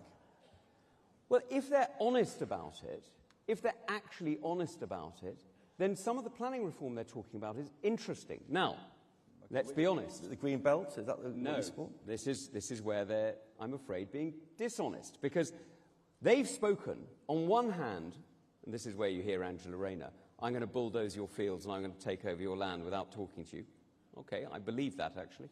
I believe that she's planning that. And then on the other hand, you have Keir going, oh no, we're going to have local consultations and we'll make sure we listen to people. Well, if he's going to do planning reform with consultation and actually empowering communities, I'm with you. If you're going to do it like Angela Rayner, I'm against you. Make a choice. Okay. No enforcing. That goes to the next question is, how do you bring down the average age of the Tory voter? 64 in July's election. I mean, that means it's going to be an old people's party half the time. All the support is mainly based in pensioner-age people. Huh? Is it through the planning system that you can attract more young people? Well, let's be absolutely clear. It's partly the way we talk about things, but it's also partly the policies we adopt. It's both tone and action. Yeah. And that's where the leadership that I'm offering is already, you can see it, is inspiring young people to come out and support me, and I'm very, very proud to have many of their support. And I'm very, very proud that many people have reached out, and in fact, I believe there was a poll by Savanta today saying I'm the person who's most likely to attract people back to voting Conservative if they're under, I think it was 35 was the age cut-off. Now look, this is really important, because this isn't actually about young versus old. That's how some people pitch it. I know you don't, Chris, but some people do. This is about bringing our country together, because, let's be honest, unionism isn't just about geography. It's not just about tying Edinburgh to London or making sure that Glasgow can work with Carlisle. It's about tying generations together, bringing this country together so that the energy and drive of the young is tied with the experience and assets of the old, and we actually get growth in this country. That's what makes us a country, that's what makes us a family, and that's why Conservative policies are the natural policies of this country.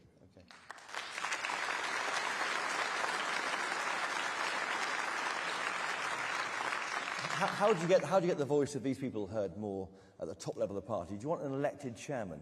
Well, this is really interesting. So I don't know how many of you have completed my survey who are in this room, but if you haven't, it's still live, and I would love to hear from you. We've already had several thousand, and I'm not going to tell you who it is, but 1 or 2 people from CCHQ have also completed it. So there's maybe a few inside gags there too. But look, I want to hear from you, but I want to make sure that we have all the voices of the Conservative Party represented inside the Conservative Party. So what do I want to see? I want to see the chair of the National Convention, Julian, who many of you have recently elected, actually attending Shadow Cabinet so we can hear from him directly what members think. Now, we also need to make sure that we are conducting our own relations. I can see my chairman, Dennis, is in the front row, and he's a very good friend. I hope you're going to forgive me for doing this. But Dennis runs our Conservative Policy Forum in Tunbridge. And for me, it is incredibly important, because for me, it's the way I know that I'm in touch with the views of the people I represent. And as I say far too often, sorry, Dennis, but as I say far too often, I cannot represent you unless I know what you think. And so having that information, being in touch with the Conservative Policy Forum, making sure that the CPF has a direct link to Secretaries of Shadow Secretaries of State, that is essential to making sure our party listens to the members, draws from the members, draws the experience of members who are doctors and soldiers or business people or farmers or whatever they are, to make sure that we're getting that talent into the party. On the Brexit referendum, you voted Remain. You voted Remain in the Brexit referendum. How will you defend that in the next election, when many think it could be an in-out, could be on the debate at the election next time? Well, I don't need to defend it. It's in the past. Ever since the decision was taken, I have supported the democratic will of the British people, ever since it was taken.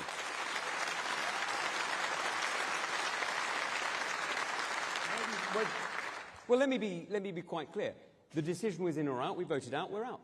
And that's why I rejected the single market. I rejected the customs union, because that wasn't the deal. The deal was clear. That's how the vote went. That's how I voted. And you'll fight against any future getting closer to the EU with a deal on fish, or when the TCA is renegotiated? Well, there's going to be huge changes, but I am never going to allow our sovereignty to be compromised against the will of the British people. Just quickly about the so-called culture wars. What's your view on wokery? Are we too woke? Why does the left attack our history so much? Look, one of the problems with the word woke is that it's allowed people to say, oh, you know, you're bracketing it, you're pushing it into a certain area. Let's be clear. This isn't about woke or not woke. It's about being true or not true. It is not true to say that the United Kingdom is evil. It is not true to say that all our history is bad. It is not true to say that this is an evil country. Those are not true statements.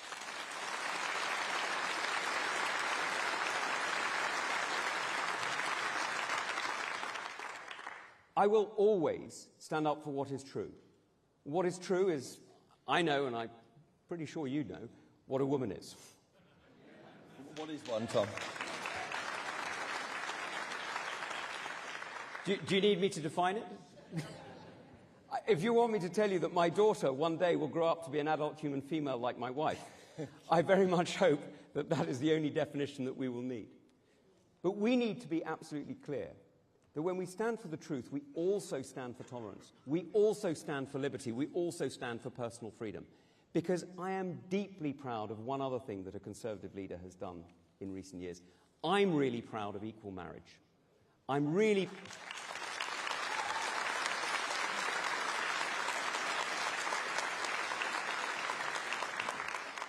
And let me be clear, for those of you who don't know, I'm a practicing Roman Catholic. My religion defines me, it demands things of me. It doesn't demand anything at all of you. You're free to do whatever you want. But the same equality, the same freedom I ask for my own beliefs, I must give to yours. And I must respect them too. Okay.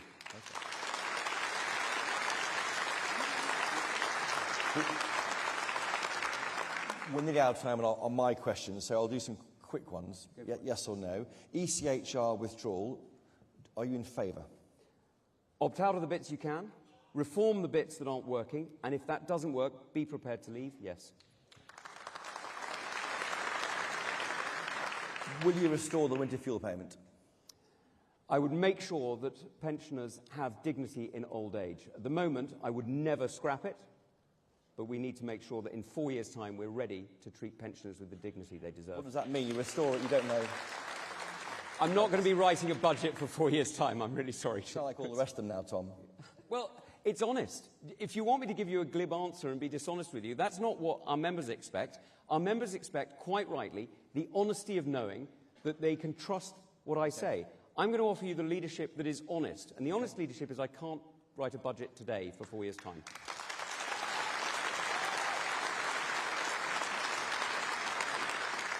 Would you scrap Labour's ban on new grammar schools? Yes.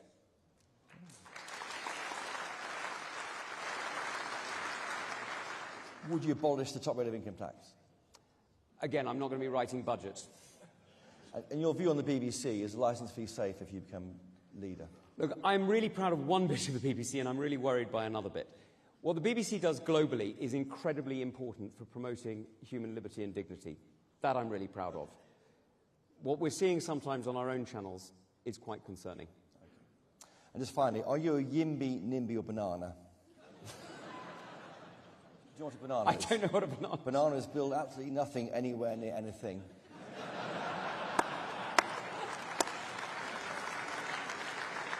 Well, that sounds disgusting and yellow. It must be a Lib Dem.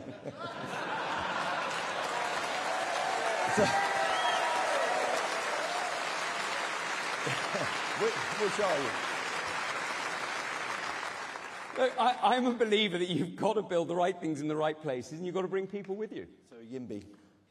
Boris Johnson or David Cameron? Oh, both, but they're very, very different people. Boring. Oh, yes come or on. no? Boris for a night out, let's be honest. Okay. Starmer or Blair? Oh, God, neither.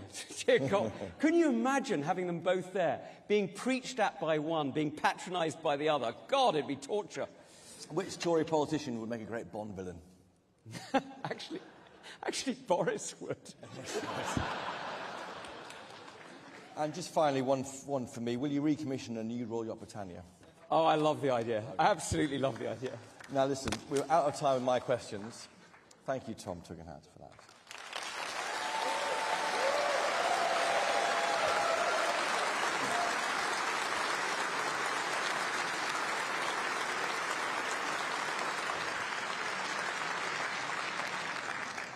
So we've got 18 questions, 30 minutes, let's go. John from Bromsgrove. If you're here, John, do shout out. As leader of the opposition, what would be your top 5 priorities and goals, briefly? Right. Briefly. First priority, reform CCHQ and make it a battle-winning fighting machine again. Second, make sure we are ready for that next general election by organising ourselves on conservative principles with members first.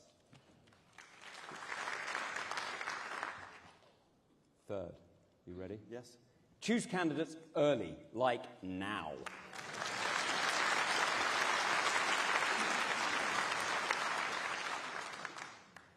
Four, you know what's coming, don't you?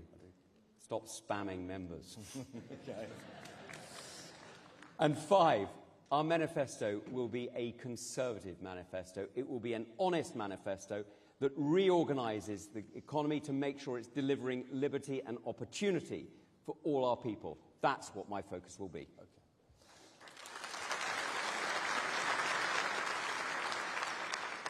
Daniel from Barnet asked, how do you differentiate yourself from other candidates? Why are you better? I mean, you mentioned your military service, but elsewhere, away from that. Look, I've got a long record of delivery, and frankly, I'm not a believer. There's 2 great mayors who've demonstrated this, Ben Houghton and Andy Street, have demonstrated it's not ideology, it's delivery that people want. And as Conservatives, we are practical politicians. We're the people who get up in the morning and do things. And the way we do it is by just getting on with it, by just delivering. I deliver. I've delivered the National Security Act. I've delivered more arrests of foreign spies in our country. I've delivered security to our country, and I've delivered it on operations overseas, and I've stood up to dictators at home. Yeah, okay. Katie from Sefton in Merseyside, regardless of who is selected as your party's leader, can these people have your assurance you'll get behind the new leader and you'll be working with them if you're selected? Yes, no question about it. Labour's first budget is going to be enormous on October the 30th. If you were leader, how would you respond to it? So the first thing, and forgive me for doing this public, I would like to respond to it. This is going to be one of the most consequential budgets in our lifetime. This is going to be a budget that takes us back to the 1970s, not forward to the future. This is a budget that is going to destroy growth, destroy opportunity, and destroy hope for people. And don't just take my word for it. Look at what's happening right now. Go and talk to Wren Kitchens in Hull and ask them how many orders they've had in the last 3 months since Rachel Reeves warned them that it's all doom and gloom in October. Go and talk to people in the city and ask them how much business they're doing. Go and talk to financial advisors and accountants. They are all selling everything, cashing in everything, and moving everything abroad. This government is already destroying the economy. It is already doing damage to this country, and they've barely even started.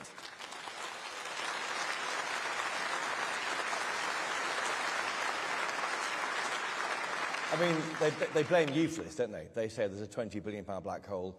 They're taking measures, withdrawing benefits on all people, to deal with the problems you created. Well, look, don't take my word for it. Rachel Reeves herself told us in June, in the Financial Times, I know we all read it daily for its, particularly for the racing columns, she told us herself that there were no secrets, that there were no hidden columns, no hidden books. It's all public. It's all in the OBR. You know it's all there. So you can't claim there's a black hole. That's literally what she said. But now she sees more black holes than Mr. Spock. Okay, just to be quite clear, if you become the leader, or the final two next week, will you go and see the party chairman and demand to have this contest end before the October 30th budget? Look, I've already made my views plain in private. I made them public on Liam, I don't know whether Liam Halligan's here, but on Planet Normal about a week ago. And if you don't know where I stand, conference, please tell me now. Okay. VAT on private schools from Rhoda from Congleton. She asked, imposing VAT on private education is the most unconservative thing to do. Would you, if you leader the next government, abolish it? Yes.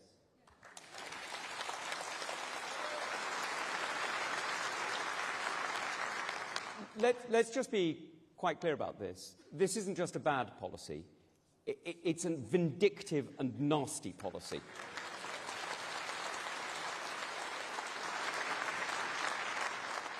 First of all, they're not waiting for the beginning of the school year to give parents and kids the chance to change if they need to. That's just plain mean. Secondly, they're not just making those who send their kids to private school pay, they're making everybody pay. Because whether you're going to have to pay the 20% extra, actually it's business rate, so it's more like 35, maybe even 40% extra. Whether you're going to have to pay that, or whether you're just going to have larger class sizes, either way, Labour is making you pay. Now, here's the other thing. The truth is, this will make us a complete outlier.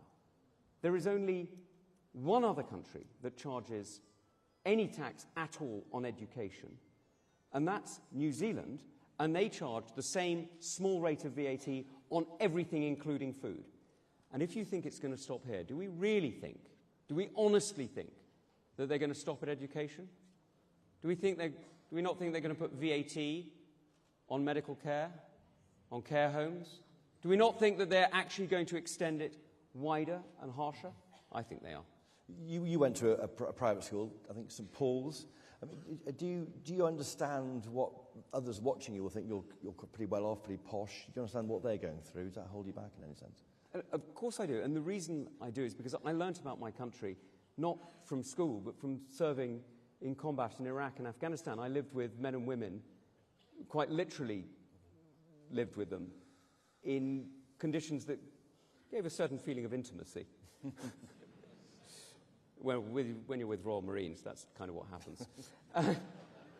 Sorry, that's an in-forces joke. The reality is you learn about your country by listening. And as a leader, I will always listen. because you can only serve people you understand. You can only serve if you listen. You can only serve if you understand what our community truly needs. And I was lucky enough to serve alongside some remarkable men and women. One of them, in fact, came from a very difficult background. His grandfather had put him in care when he was 2 or 3 years old. He'd been in care until he was 16 and a half. He was saved effectively by the Royal Marines and ended up having a fantastic career, ended up as a regimental sergeant major, and has now made himself quite a lot of money. Actually, he's done very well in private business, and congratulations and well done to him.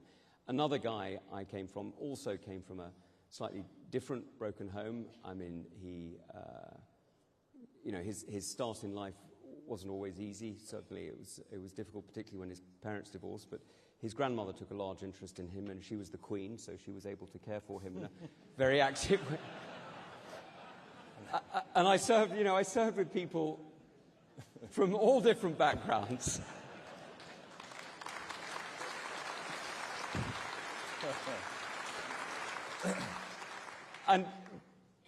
But what I learned from all of them was what their families are like, what their homes are like, what their communities are like. And that's what matters, isn't it? Because it's not about us, it's not about ideology. It's about our country, our people, our communities, our friends, and let's be honest, mostly our families. That's the building block of our life. That's the building block of our Conservative family, and that's the building block of our nation. And that's what I'm here to champion. And my leadership will start with our family, our Conservative family, and most of all with my family and my 2 kids.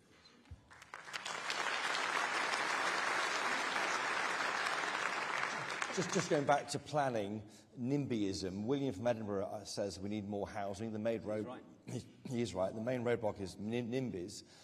But your party relies heavily on votes from the demographic of people who maybe don't want building near them. How do you take them on? I mean, are you willing to take on NIMBYs in your own ranks, in your own party? So you see, I don't accept that, actually. I don't accept that at all. The problem with the word NIMBY is it suggests something's negative. What's actually happening is, at the moment, the way planning works, is we're asking somebody to devalue their principal asset in order to benefit somebody else, and offering no compensation, no support, nothing to go with it. How's that fair? That's not fair.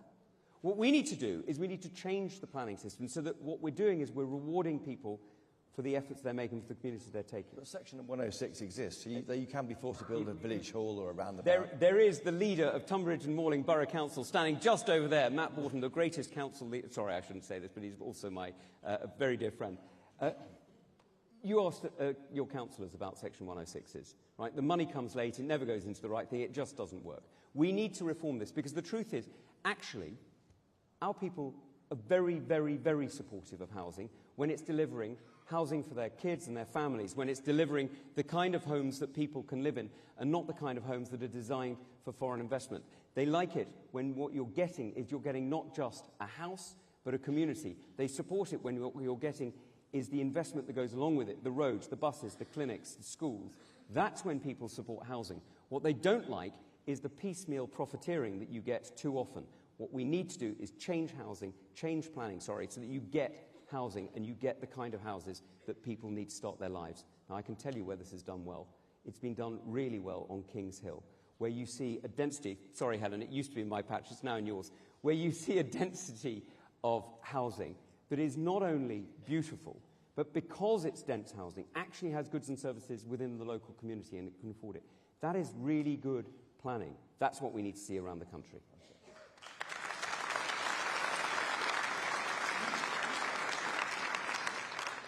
On net zero, Ben from London says there's a growing scepticism about climate orthodoxy, that slowing and abandoning net zeros might be a vote winner. I mean, do you agree with this? So where are you on this target that your government set? So what I find interesting about this is when people hear net zero, too many people forget the word net, and they just hear the word zero. And that's what Miliband is doing. I mean, if you can tell me any of the policies that Ed Miliband has got at the moment that are not going to destroy Britain, I'd be delighted to hear them.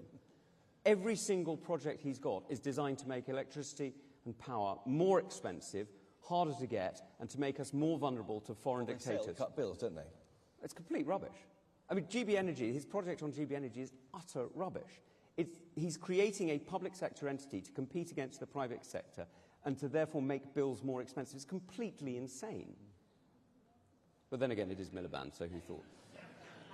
Are we in a climate emergency? Do you accept that term? I don't accept that term. What I think is that we need to make sure that we are getting energy independence and energy sovereignty back. And energy security is really important to this country. And that's why I'm really supportive of some of the work that I've just seen up on the old Redcar steel works, where Ben Houchen is looking to introduce a new net zero gas turbine. Now, that's the sort of technology we need to be bringing in. You bring in the carbon gas from the North Sea, you pump back the carbon into the North Sea underground. That sort of carbon capture and storage that you see off the coast of Banff and Buchan, off the coast of Aberdeen, that's really impressive technology. But the 2050 target, you're happy with that. There's never been a vote in Parliament about it. There's never been a referendum, obviously, about it. I mean, there's no actual democratic wrapper around that number. And it's driving all of policy in government, or a lot of policy. What that policy needs to drive is a global change. And I see absolutely no justification for Miliband's policies of closing down businesses in the United Kingdom, only to ship those jobs to China, where they're made with coal-powered power stations anyway. Yeah. It's complete rubbish. And let me just...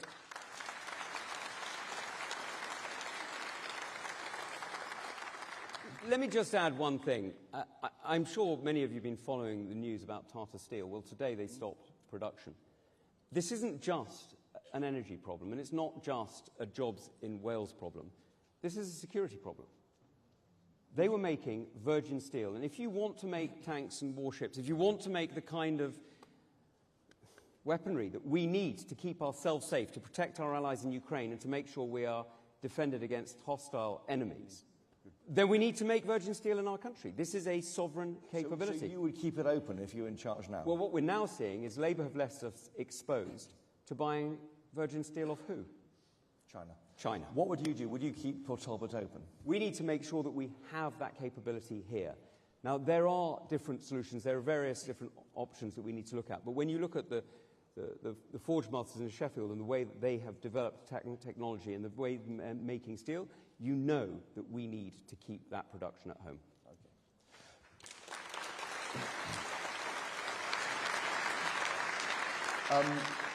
Parvez from Bedford, he asks, every election he can remember has been won from the centre ground. What will you do to ensure that if you fight the next election from the centre and make this a one-term Labour government? Well, look, he's absolutely right that what we've got to do is we've got to win votes back off everyone, everywhere. Yes, of course, we've got to win votes back off Reform, but we've also got to win votes back off the Liberal Democrats. We've also got to win those few who went Labour and, sadly, in Waverley, far too many, and in Shropshire, who went Green. We need to make sure that we are winning people back. Most of all, actually, of course, winning people back who stayed home. Yes. And to do that, we need to be talking to the whole country. That's why we can talk about our special interest subjects, if you like, but what really drives the conversations? What's actually going to get us heard, not just with ourselves, but with our friends and our families who didn't vote Conservative last time? It's by talking about education and healthcare. It's by talking about economics and talking about the opportunities that Labour is stealing off our children in order to pay to their union paymasters.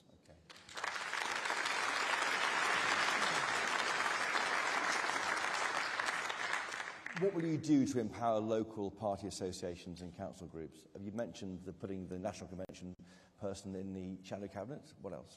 Well, look, empowering my own association is nothing I've ever been responsible for doing, on the grounds that I had seen my president and my chairman in the front row, and they're very much in charge of our association. And I know that associations around the country have very different relationships with each other. What we need to do is make a system that actually empowers our whole community, because this family, this Conservative family, is at its absolute best when we're drawing off the talents and skills and strengths of all our members. So the first thing I'll do is make sure that you can select your candidate as early as possible, and so you will not have candidates imposed under me. Okay.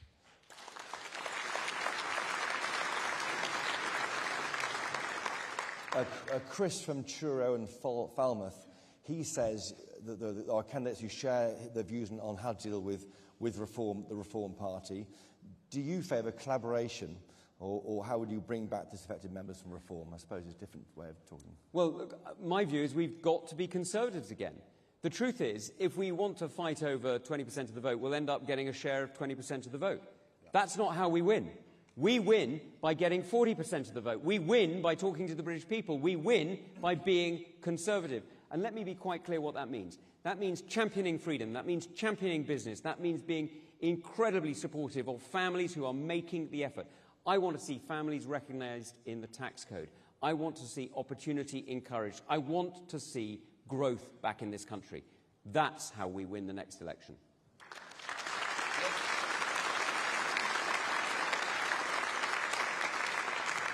You mentioned families and tax code. Is that a transferable tax allowance between married couples? Well, there's I think it needs to be a bit more than that, actually. I think the reality is we need to recognise that families are the building block of our society. And as Conservatives, we should be deeply proud of that, because our job is to support families, not to define them. Yep. It's not our job to tell you who to love. It's not my business who you decide to make your life with.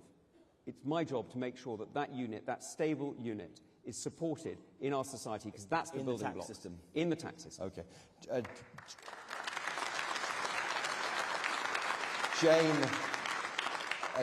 Jane from Stratford-upon-Avon says, "Dear Fantastic Four." She calls you the Fantastic Four.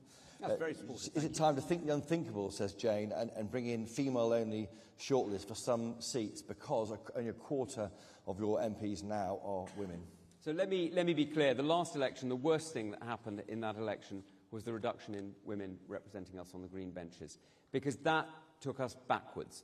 That was the wrong direction. What we need to say very clearly is that we want more women to stand. Now, the CWO and Women for Win do fantastic work in encouraging people to stand, but my job as your leader is to restore trust in people to come forward.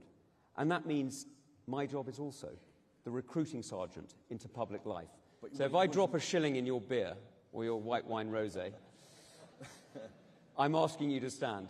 Because what we really need to see is we need to see more women standing, not just for Westminster, but for councils, for county, and of course for Senate. Shortlist, like no, I won't. I won't, and I tell you why.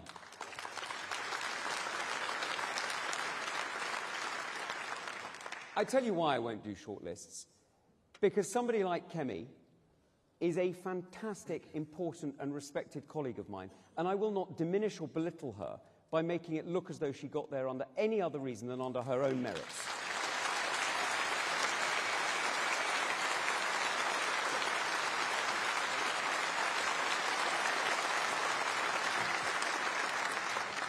Clive from Harrow once asked about morality issues. What principles undergird your thinking on moral issues? He lists free speech, religious freedom, assisted suicide, which maybe came up before Christmas, abortion.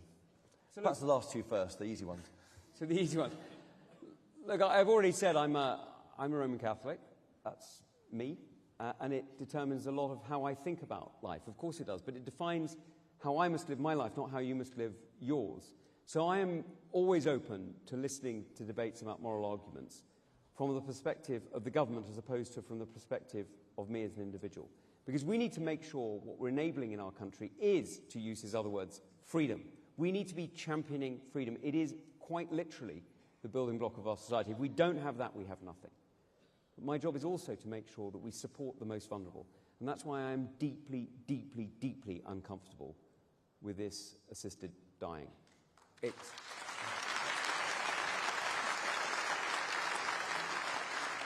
I have seen too many reports, including from countries with jurisdictions that I respect very greatly, like Canada, where I've seen reports through military friends about somebody with PTSD who, instead of getting access to the care that he required, was being suggested that actually care was never going to be available and would never help, and that actually he should choose an easier, and I quote, cheaper alternative.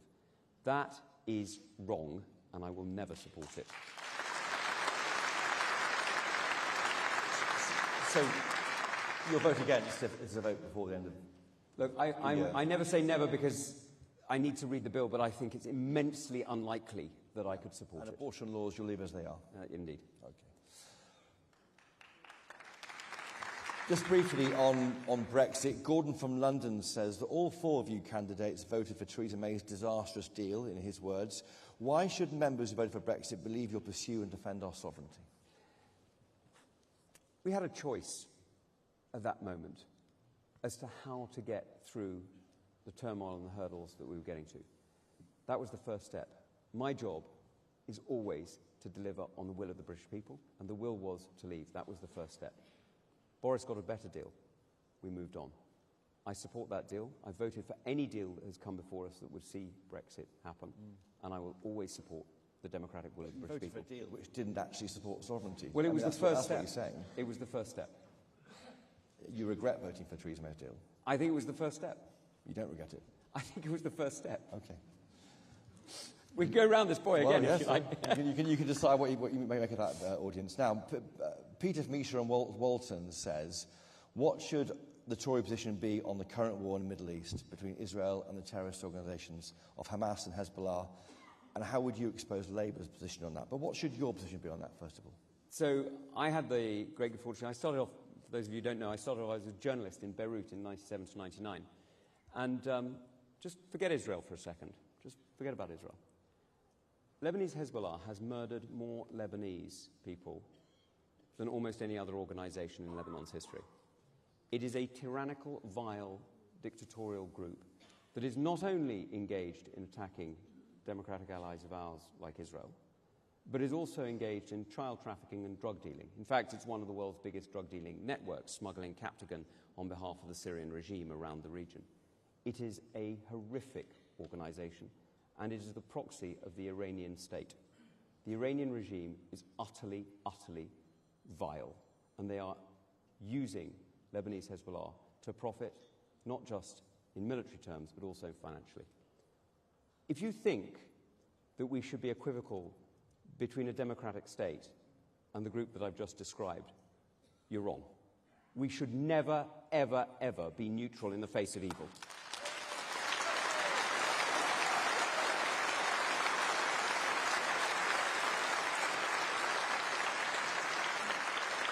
So Israel's response since October 7th last year has been proportionate throughout? Look, I'm not going to go through the ins and outs of it, because as a soldier I can tell you that decisions that are taken need to be looked at very carefully, but are not always reported. I'm sorry, Chris, but they're not always reported exactly. Not to misreporting, but they're sometimes difficult to understand or difficult to explain. So I'm not going to second guess everything. But what I will say is that if somebody ever took 200 Brits hostage or fired missiles at the United Kingdom, I would not rest until that organisation was destroyed. Okay.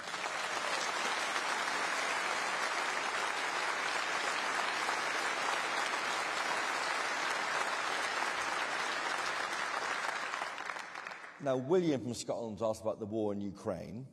You may be surprised by the question, but he says he understands the need to deter aggression from bad actors on the world stage, but he's concerned about the war in Ukraine and the costs that we're investing in it and whether it's worth it.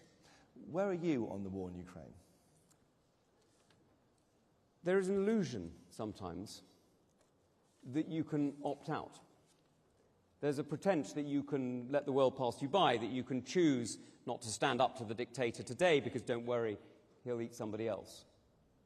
Well, I'm sorry, that's just wrong. That is absolutely wrong.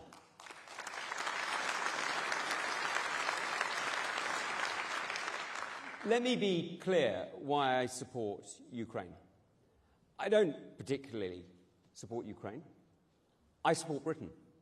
I put Britain first. I will always put Britain first. My job for the last 25 years has been, either with my life or my voice, to defend this country. And I will always defend this country. But to do it, I need to understand what makes us strong. And do you know what makes us strong? What makes us strong is the ability to stand alongside partners, the ability to stand with allies, the ability to push our borders further out so that we have strength and depth, we have strategic reach, and that ability to extend our decision time. Now, for us, NATO is the core of that. That's the absolute heart of that. But it's not alone. And what Ukraine is doing in standing up to Putin's Russia is absolutely inspirational. I am proud to stand with Ukraine, and I will always stand with Ukraine.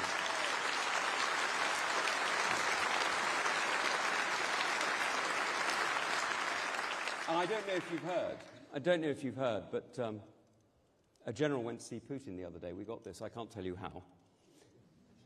a general went to see Putin the other day and said to him, you know, the war, it's not going so well. And he said, Putin said, well, what's going on? He said, well, we've lost 100,000 men. We've lost 6 divisions. We've lost several hundred tanks, several hundred aeroplanes. We've lost thousands of artillery pieces. And he says, and NATO? Well, they haven't arrived yet. Okay. I mean, just briefly on that, I mean, would you sanction the use of Storm Shadow missiles in Russia against Russians? That's the question at the moment the government's facing. I find this a very odd question. If you are firing missiles at a hospital in Kramatorsk or Kiev, should the Ukrainians not have the ability to respond to where that missile is being fired from? So launching into Russia? Launching into Russia? Sorry, we have been for years. Yes. Okay. Our ammunition has been used for years. This is Putin again, pretending to make a red line when none exists. Briefly, Chloe from Brentworth on China. The current government calls China a threat. What would be your policy on China if you become the PM? And how would you deal with the infiltration and penetration of the Chinese Communist Party in our country? So I have already been taking action against China. I called out China years ago when it was still being considered an ally. I was clear that we should never have Huawei in our electronic systems. I'm afraid it's one of the things I had to rebel on, but I'm still proud that I did. And I am absolutely clear that what we really need to do is we need to stand up for our values around the world. China is a threat. The actions they're taking, the decisions they're making are undermining our security every single day. And we need to be clear that we stand up for ourselves. It's about defending British jobs, defending opportunity, and keeping Britain safe. Okay, good. And just 2 quick questions from these I think, your members. Jay from Sutton says that you're out of Downing Street, but would you join him in Downing Pints? He says, to create a fairer tax on pubs, would you compete with Jay on your Downing abilities? I'm afraid I quit drinking when I became security minister. I felt it probably was best not to get that phone call at 3 in the morning when you're a bit tipsy. But I'll certainly join you for a pint afterwards. And S. Mitchell from London wants to test your practical skills. Can you mow in a straight line? I can not only do that, I can change a nappy while doing an interview on Radio 4. Well, there we are. Tom Tugendhat, thank you. Thank you.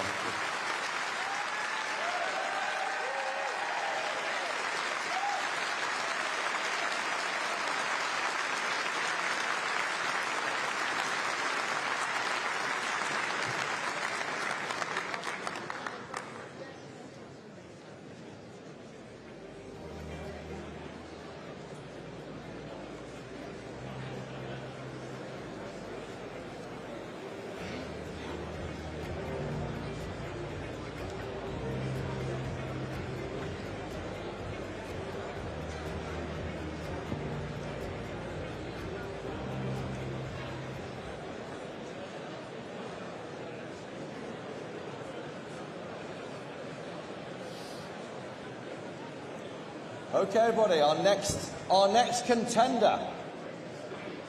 Please have a seat.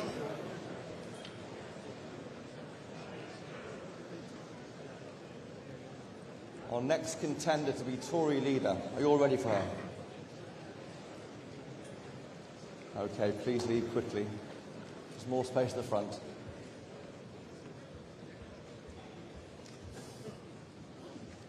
Okay, our next contender. You know who she is, don't you? Kemi Badenoch.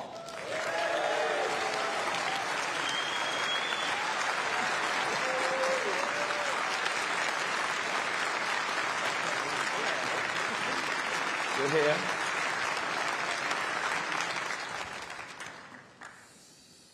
Hello, Kemi. Hello. How's it going? It's going well. Okay. We'll come to what you're thinking in a minute. Why do you want to be Tory leader? I want to be leader of our party because it means something very special to me, and I don't want to see it die. I think the result we had at the last election shows that we are at an existential point. There is a party to the right that is challenging us.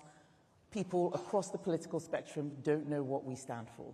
I think that I can help sell conservatism again. Confident conservatism. I am somebody who gets cut through. I am somebody who communicates our values, and I always start from first principles. I can do it, and that's why I want to be Tory leader. Okay.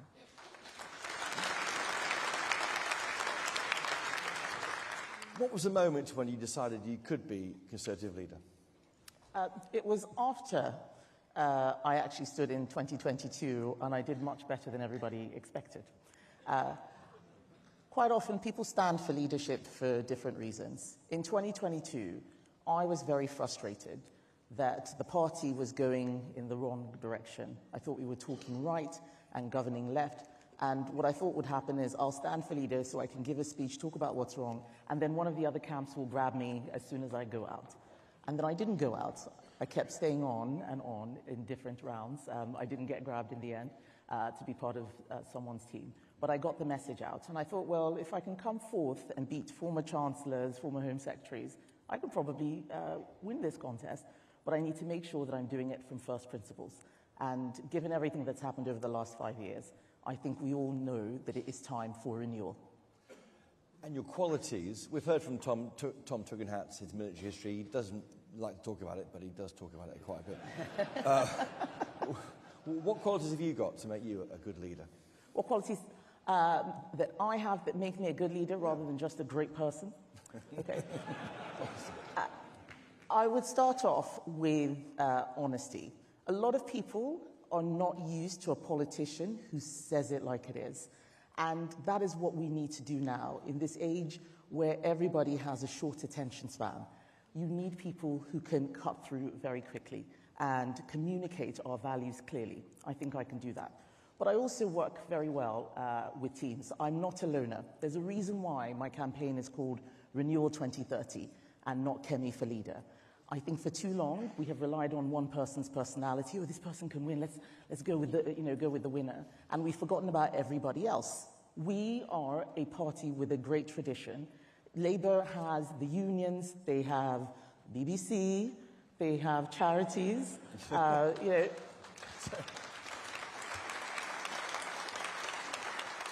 All we have is each other. So the campaign is called Renewal. That is the mission. And all of the people who worked with me, all the ministers who worked in the departments that I ran are supporting me. I get on well, I can build a great team, I start from first principles, I can cut through. Thank you. And what do your family make of this? Are they ready? It does lift you into a different level in terms of scrutiny.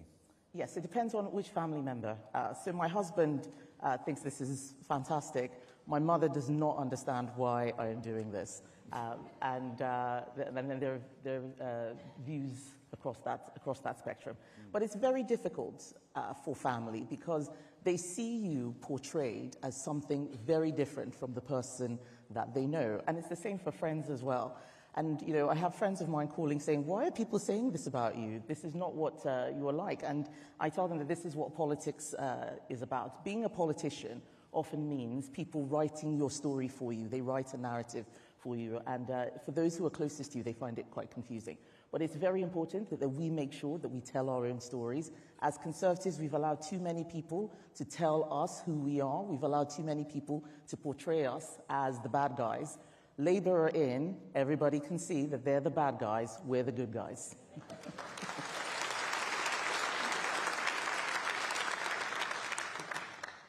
And what's your version of conservatism? You're centrist, the right of the party?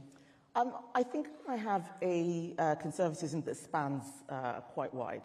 I start with principles rather than trying to draw a line somewhere. Yeah. So personal responsibility, family, freedom of speech, free markets, freedom of association. They're things that we've stopped talking about. That's what my conservatism is. Some people define left or right based on Brexit for the last sort of 5, 10 years now, or 8 years. It's where you've been on the European spectrum that defines whether you're left or right, rather than the economy. I think we need to start from first principles. We need to have a proper debate in our party about how we deal with the coming decades. The world of the 1980s, or even the early 2000s, is gone. We are living in a very different world, and we need to adapt and renew, as we have always done for this new age. So why are you going to redefine what being a Tory is? That might worry some members. Well, I don't think anybody here is against personal responsibility or family. It's not about redefining, it is about restating. We've stopped talking about principles and just talk about policy. Policy without principles does not attract people. There is not, we've got, thank you.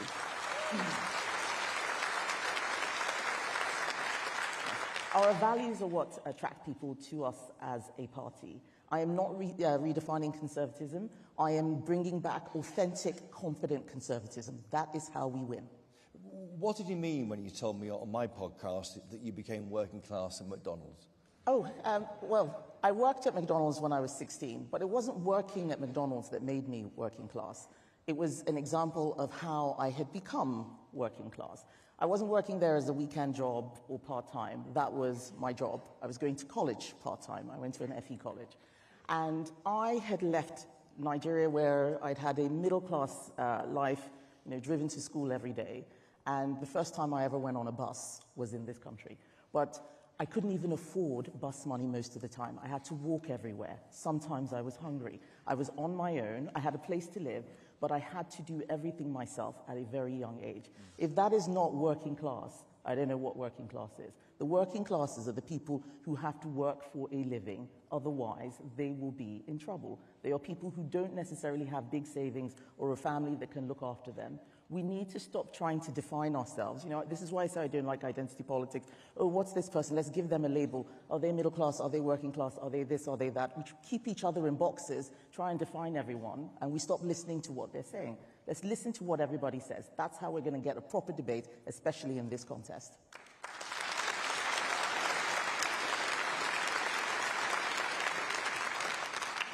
And how will it feel to be the first black leader of a party in this country? I don't know. I haven't done it before.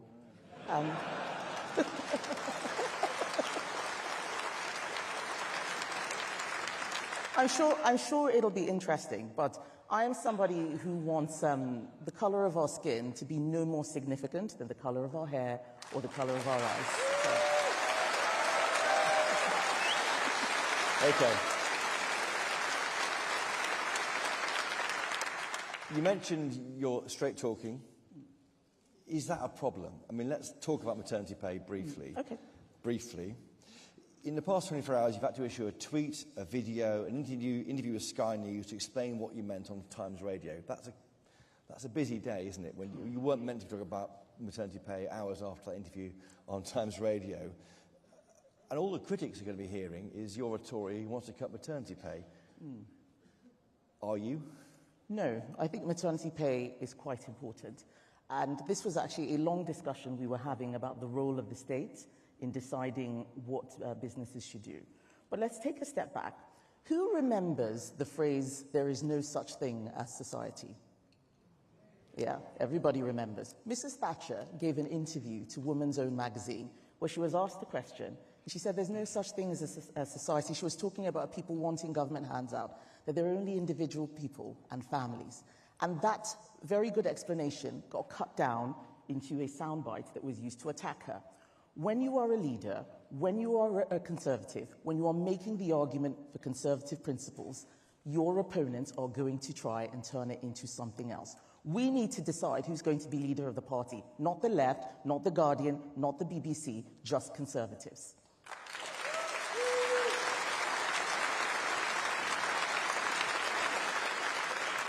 I mean, you did say it's excessive. You said maternity pay varies depending on who you work for, and you said it's excessive. I was answering a different question. I was interrupted as I was answering a different question. Right. And I don't actually think Kate McCann was trying to catch me out. I was trying to explain that when we start talking about micro-policy, we forget the first principles. Businesses, and I'll use an example. There's a cafe in my constituency that closed down. And the lady who owned it said, I can't afford to pay the wages anymore. I can't afford minimum wage. I can't afford for my staff to go on maternity. We are overburdening businesses. We are overburdening them with regulation, with tax. People aren't starting businesses anymore because they're too scared. The point I'm making is that if we lighten the burden on business, they will be able to help solve these problems rather than what Kate was asking me, should the government increase it, should the government do this or that? There is too much government already. Things aren't getting any better. Maybe we should try something else.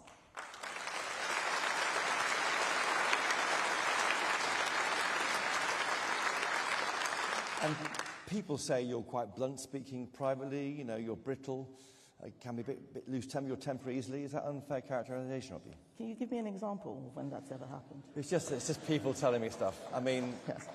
Of course people will tell you stuff. People who don't want me to win the leadership are telling you these things. Okay. This is politics.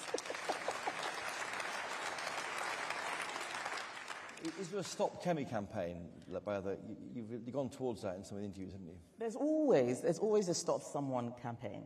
There will be a Stop Tom campaign, there will be a Stop James campaign, there will be a Stop Rob campaign, and of course there will be a Stop Kemi campaign. But as you can see, they are not stopping me. Yes. Just looking back on your record in the election in July, why do you think your government lost? We lost for a whole host of reasons. There's a general fatigue that comes with being in government for a long time, and some people will just want change. There's nothing we could have done about that. But we made it worse. We could have lost and just lost, but we lost in a historic defeat. There are so many MPs or former MPs now that I'm seeing at conference, and I keep thinking to myself, I can't believe these people aren't here. And we have to make sure that this doesn't happen again. When we knocked on doors, we kept hearing all sorts of different things. Some people saying, you're too left-wing. Other people saying, you're too right-wing. Some saying you're too centrist. We were all over the place in terms of what we were doing. People didn't understand what we stood for. On top of that, we looked like we were squabbling amongst ourselves constantly. Nobody's going to vote for that. And that is why people voted whatever they could to kick us out. They voted Green, they voted Reform, they voted Lib Dem. We have a Labour government now that nobody really likes. They're making a whole hash of things. We need to renew ourselves, pick ourselves off the ground, and start doing what this country wants, which is being real Conservatives.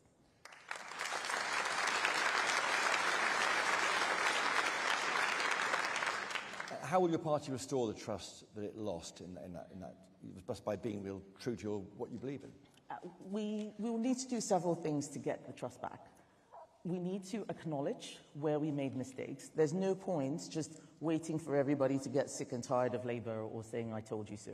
We need to move on from where we left things by saying what we got wrong. If I'm elected leader, we will have a very rapid review process where members and MPs can feed in and we talk about what we got wrong, and we should acknowledge that to the public.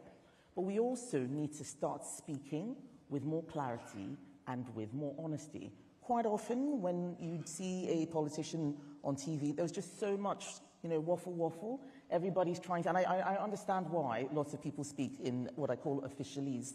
And they speak in officialese because they're worried about the gotcha moment. They're worried about, what we had yesterday where people said, oh, did you mean this? Did you mean that? And so they just say safe, bland words, but there is a cost to that, and that is that people stop listening to you. We need to make sure that we get listened to, and that means speaking with clarity and picking a leader who's going to be able to cut through and grab the attention of the public, especially as they're becoming more disillusioned with politics.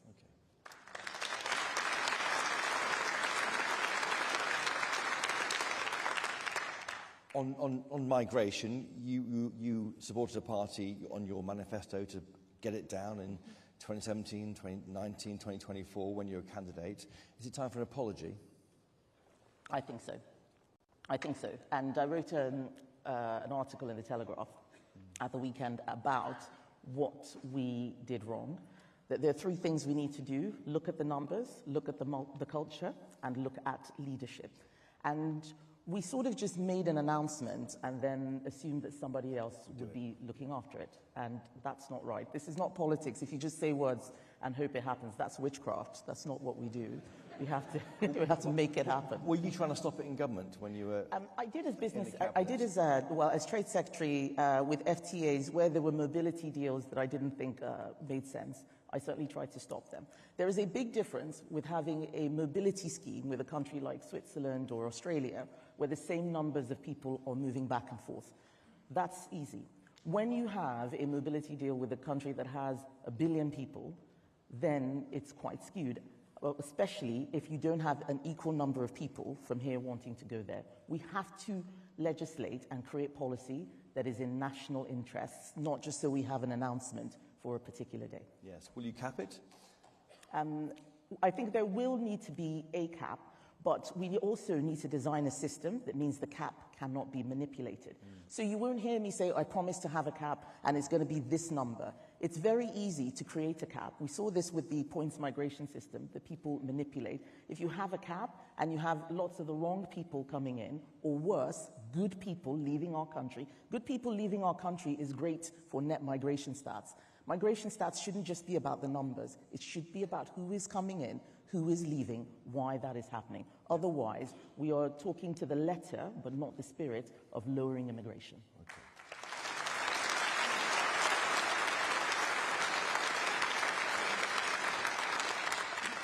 In your maiden speech, you described yourself as to all intents and purposes, a first-generation immigrant. I mean, how do you feel being tough on migration now? I think this is one of the most interesting things that happens when you tackle these tricky subjects. There are people who are constantly trying to police what you're saying. You know, how can you say this? How can you say that? This wouldn't have happened if those rules had been in place if you were in. But my job right now is to make sure that this country stays as great as it is. And that means we have to manage migration. The rules that were in place in 1980 are very don't make sense in 2024. The world is a different place.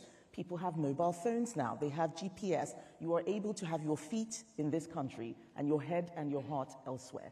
That doesn't make sense, to have old laws in a new era. We need to keep adapting and updating our migration policy. And I want this country to be great for my children as well. We need to control it. We need to make sure that we are thinking about the next generation, not just who's going to wipe bottoms for us today. That's not good enough. Okay.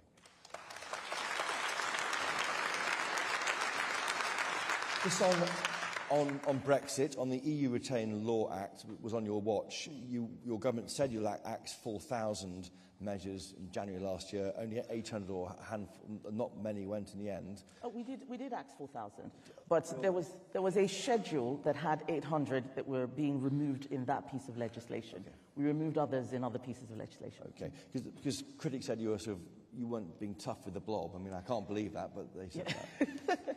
I'm always tough with the blob. Okay. But with one of the things that we need to make sure is that we make promises that we can keep.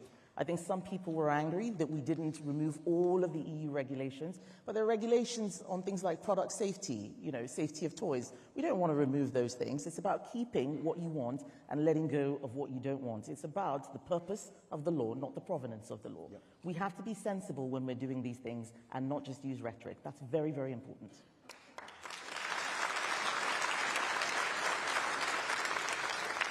Where are you on taxation? It's at record level since the Second World War. You want to cut it, I'm guessing. What taxes would you get rid of? This is one of the things I was saying yesterday about we have excessive tax, we have excessive regulation and excessive government interference. But we have to ask ourselves why the tax burden has got so high, and then we can figure out how we lower it. The state is very big. The welfare bill is absolutely astronomical. 2 weeks of the welfare bill is what we spend on justice, courts, probation, etc. So we need to look at how we manage spending and public services, how we grow our economy, and then we can do the tax cuts. If you do them the wrong way around, we run into trouble. I would love to see lower corporation tax. I think there are businesses that are not starting because they think the taxes are too high. We see the businesses that close. We don't see the ones that never start because people think it's too difficult. We need to look at that.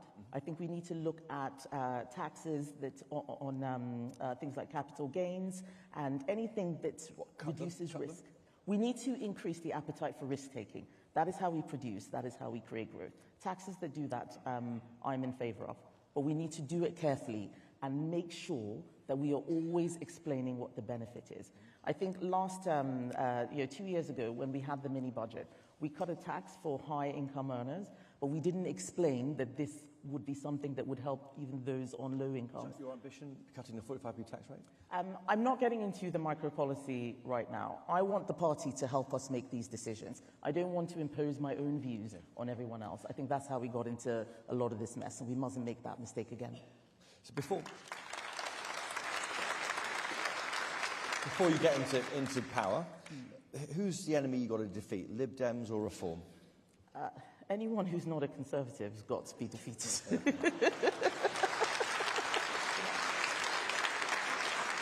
And for what it's worth, I don't believe that Reform are real Conservatives. They, like the Liberal Democrats, are not serious people. And by that, yes.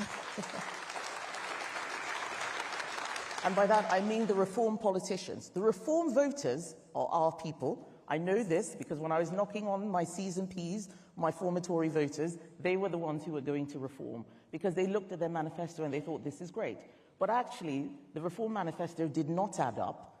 They want a big state, actually, when you look at some of the things they're talking about. The state would balloon. Reform are not serious, but it is now our job to make sure that we squeeze them out, we push them away from the bit of the political spectrum that belongs to us. They are parking their tanks on our lawn, and we need to get them off. Okay. No deal.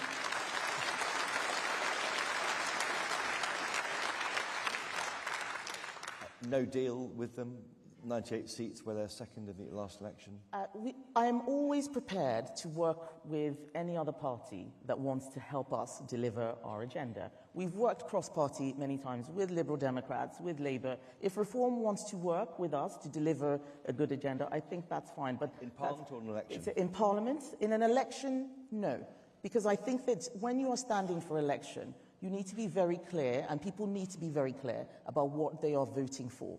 There are many Conservatives who will never vote Reform. We need to accept that, just as there are many Conservatives who will never vote Liberal Democrat. We ended up in a coalition with them, and lots of people were angry. We lost a lot of our members because we didn't explain how we were delivering a Conservative agenda. We mustn't do that in an election. At the next election, we have to be the centre-right option.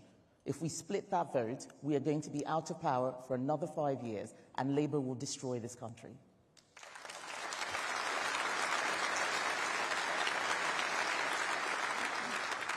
Would you let Nigel Farage in? No. I wouldn't let Keir Starmer in either, for what it's worth. So. Boris Johnson, to be a candidate again? He's already in the party. Boris Johnson be a candidate again? No, but candidate again? Yes, but this is one of the things that we need to start changing the way we talk about these things. I want local associations to have more control over who their candidates are. Yeah. If a local association wants to pick any former MP who has not been kicked out of the party, I say, yes, that should happen. You won't block them? No. Okay, good. No, as long as they haven't been kicked out of the party. Yes.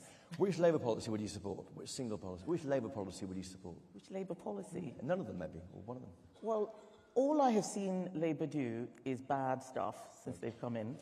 They've removed VAT on school fees. It's a tax on aspiration. They've scrapped Ofsted reports to be the meaningful bit of Ofsted reports. That's bad for parental choice. It's bad for personal responsibility. They've scrapped the Academic Freedom Act. That's bad for free speech. These are our principles that Labour is trashing. So I haven't heard them say anything that is good. If they want to build some homes, I will help them. But the Angela Rayner that I stand opposite has no clue what she's doing, and we're going to have to pick up the mess she makes.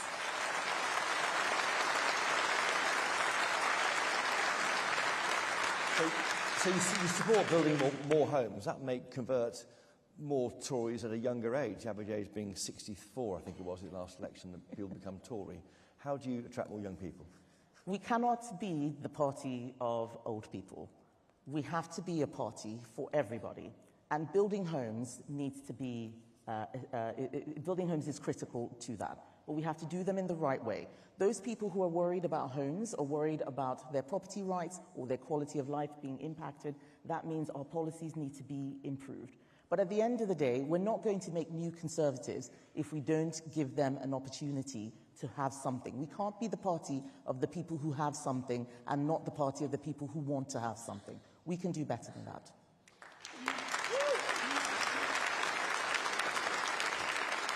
On the so-called culture wars, why does the left attack our heritage? Oh, that's a deep question. That's an essay question. The left, in my view, believe in victim-oppressor narratives. If you want to be charitable to them, you would say that they want to protect people from harm, and so they go after the aggressors. But the difficulty is that they just put people into boxes. They're stereotyping. They are embarrassed about our history because they think that we are oppressors, and they want to be liked. Many people on the left want the prestige and the joy of the civil rights movement, but many of those battles have already been won. And so they're trying to pretend that nothing has happened so that they can be the ones to help minorities. They can be the ones to do gay rights. They can be the ones who are fighting for freedom. But we did all those things. We fought for many of those things. We believe in equality under the law. We should not give this space to the left. We need to make sure that we start from first principles and we emphasize what we are fighting for.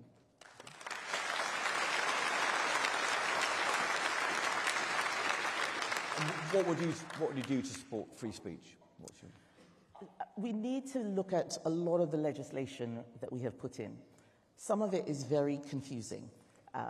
Hate crime legislation has expanded where we have non-hate crime incidents, which I still don't understand. Those are things that came in under a Conservative government.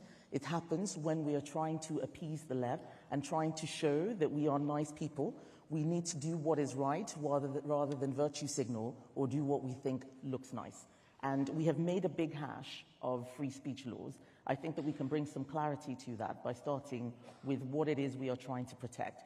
What we have in this country is amazing. There are places where you can't say anything about the government or you will end up unalive the next day. They will make you unalive. It is really, really special. And a lot of people think that it can't happen here. It probably can't happen here tomorrow. But you look at many of those countries, there was a slippery slope. So making sure we know what we are defending, the rights to be able to say what you mean, not the rights to offend other people. All free speech has boundaries. But we need to make sure that those boundaries are clear and that people are able to express themselves and are not suppressed by any particular ideology, and certainly not by the government, the state, or other authorities.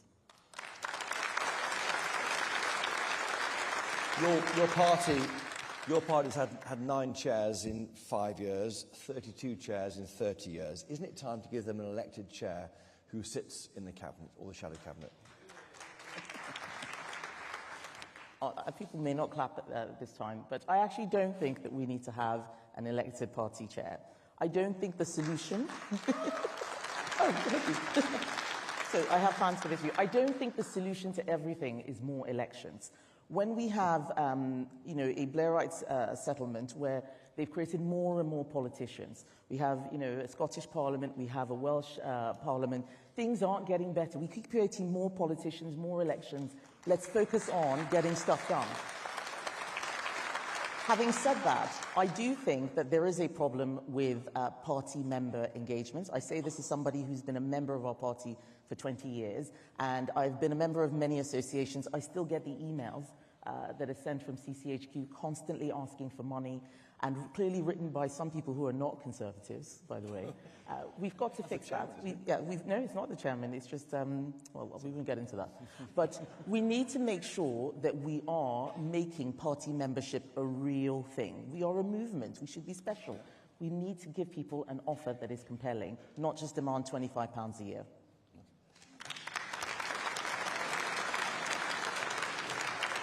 How did you vote in the Brexit referendum in 2016? Oh, I voted leave.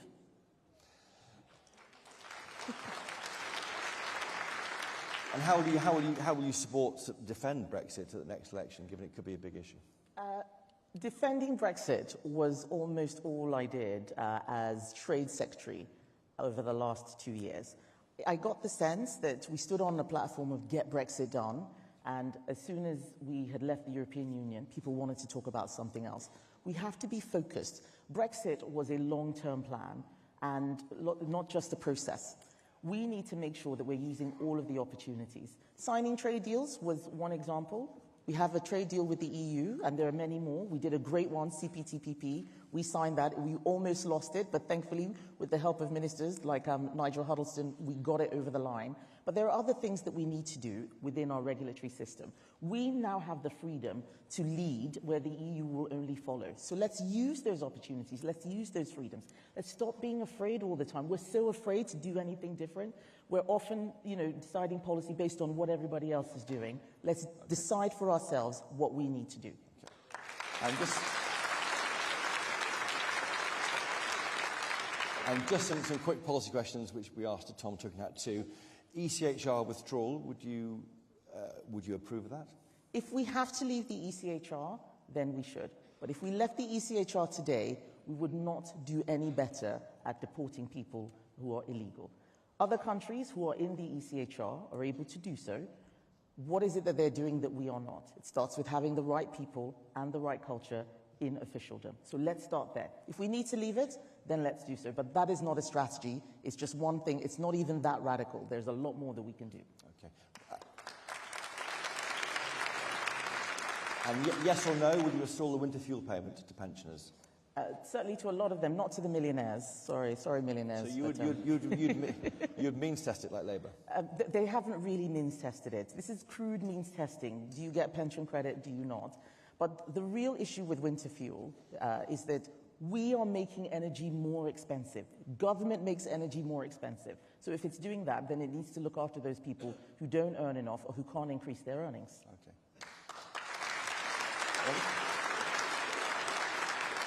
Would you scrap Labour's ban on grammar schools?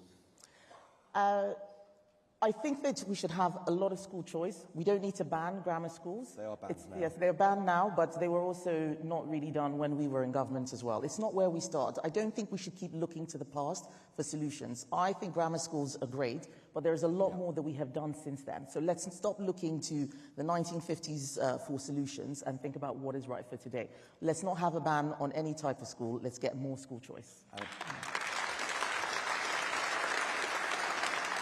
Would you abolish the top rate of income tax, what Liz Truss tried to do? Probably, I think we should lower all rates of tax when the time is right. But we are not in government right now, everybody. No. And I think we're still suffering from governmentitis. Let's wait and see what the world is going to be like in 5 years. I think, sadly, that Labour is going to make everything much worse.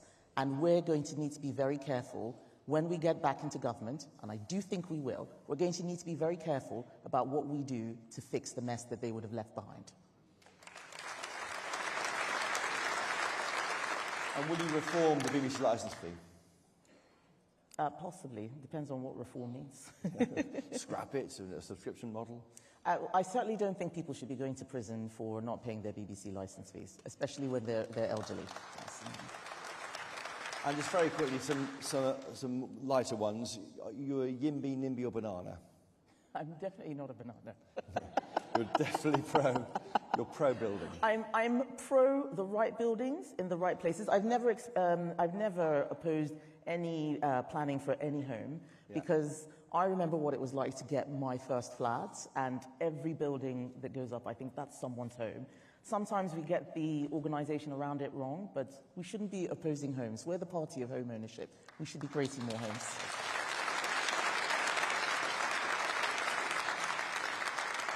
And who do you want to have a drink with, Boris Johnson or David Cameron? I've never had a drink with either of them. So this is curious. Probably both, to see how they interact with each other. Okay, it'll be tricky. Which do you hate more, paper straws or wooden cutlery? Paper straws, definitely. Paper straws are pointless. Which of your colleagues make a great Bond villain? Which? Of your colleagues who make a great Bond villain? Oh, who's left? Okay. We now have loads of nice colleagues. I can't think of anyone who'd be a good Bond villain. I'll come back to you on that one. Just finally, are you in favour of a new Royal Yacht Britannia, Kemi Badenoch? Am I? A new Royal Yacht Britannia? I don't know, Chris. No. This is your thing. This is your thing. Yes, well, I'm just checking it. So should I say yes to you make you say happy? Yes to me, right, not okay. okay. Listen, because some questions here from members here submitted earlier in boxes around the hall and also online. As leader, what would be your top 5 priorities and goals if you win? So, as leader of our party, my immediate priority would be for us to get ready for the May 2025 elections. That's going to be the first test of whether the public are beginning to listen to us again. The next thing that I would want us to do is to start reviewing and looking at what went wrong so that we can start from a fresh place, bringing the party back together to look back at what happened so that we can build for the future. Then we need to renew our thinking. We then need to renew CCHQ because it doesn't work now. Everybody knows it. We need to make sure that we have a campaigning organization that does what it says on the tin. And then we have to make sure that we expose the Labour government for what it is. We were not ready for the election, but Labour was not ready for government. They are going to make a lot of mistakes, and we need to be able to show the people why they are wrong for the country and why we are right.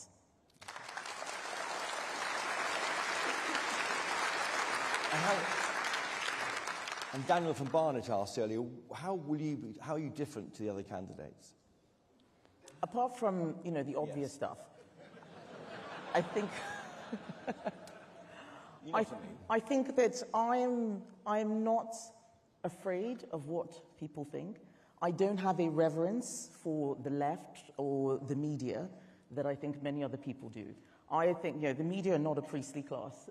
They're just people, and they make mistakes. And that means that I'm more concerned about defending our values and principles than what people say to me or what I... And there's a trade-off in that. But I think that our party wants somebody who's going to go out there and champion conservative values, not try and change them or feel a bit embarrassed by them, and not be gimmicky and just saying whatever it is we think people want to hear. Because the party's much reduced now, so you maybe need to be noisier.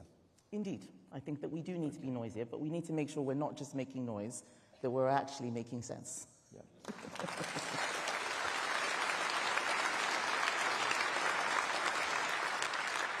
Labour's first budget is October the 30th. How would you respond to it if you were leader then? I'd have to hear it first, and then I would know how to respond to it. Okay. Did you want to be leader by then?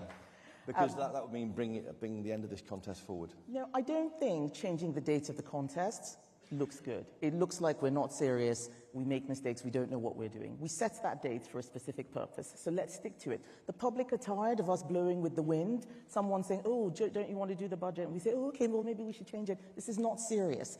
We have a leader of the opposition, we have a prime minister who's never been in the Treasury, we have a leader of the opposition who used to be Chancellor, we have a shadow Chancellor who knows that building inside out in terms of the Treasury. We can do this. It's not about who's becoming leader a few days later. It is about us using all of the talents within our party.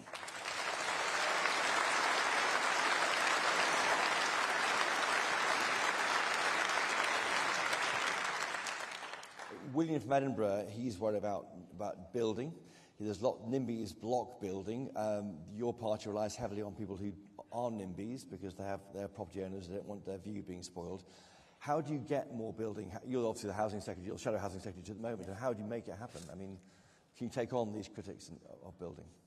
I think that we need to look at who is providing housing. There are three reasons why homes are so expensive people can't afford them, and it feeds into why we're not building enough. So the first is that we are still dealing with the asset bubble crisis from the financial crash. Lots of people put money into property because they were scared of what would happen to it elsewhere. It's inflated house prices. People are hanging on to homes and using them as a safety net. Then we have an increase in demand from migration. Many more people coming into the country. There's no way we can build for the numbers that are coming in. And that means that a lot of people are resentful about building that is happening when they think that we should be managing the demand. But if we tackle those things, then we can look at supply. We need to deregulate. What's happened to all the small and medium-sized developers? They've disappeared. We have a bit of an oligopoly. We have the big business corporations who are doing a lot of the building. Some of them are good, but we have some, without naming names, as a constituency MP, we have some terrible builders out there, and they are causing problems for local communities and the people who buy their homes. So let's fix that too.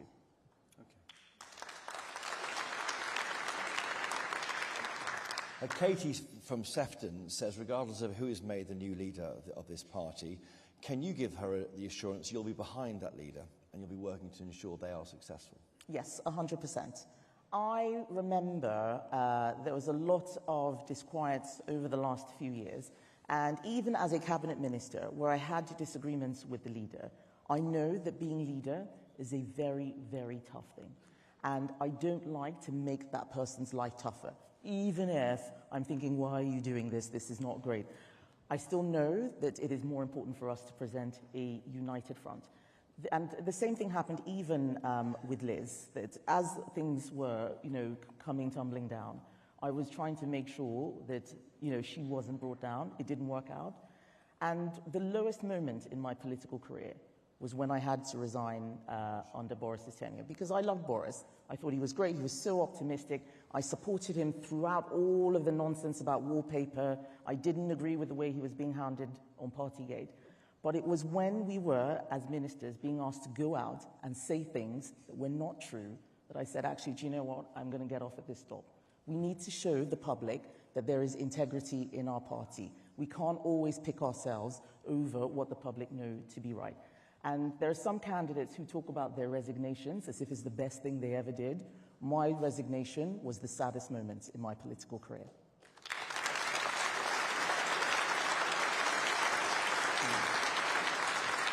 Who are you thinking of?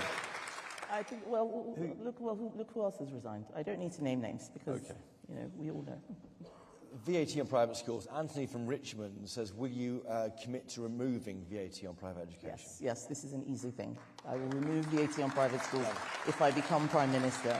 I know a hairdresser whose daughter was in the school that my daughter was at. She's had to take her child out of the school she was going to this September because the 20% is the difference between what she can afford and what she can't afford. That's not right. No. Parvez from Bedford, he says that every election he can remember is one from the centre ground.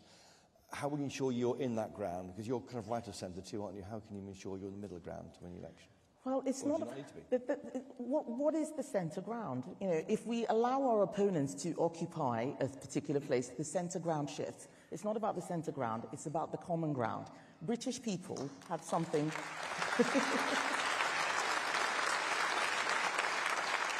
British people have something in common with every single party, but what we want to do is make sure that we are where the majority of people are. That's often common sense, common values, common understanding, not left or right. Let's be there.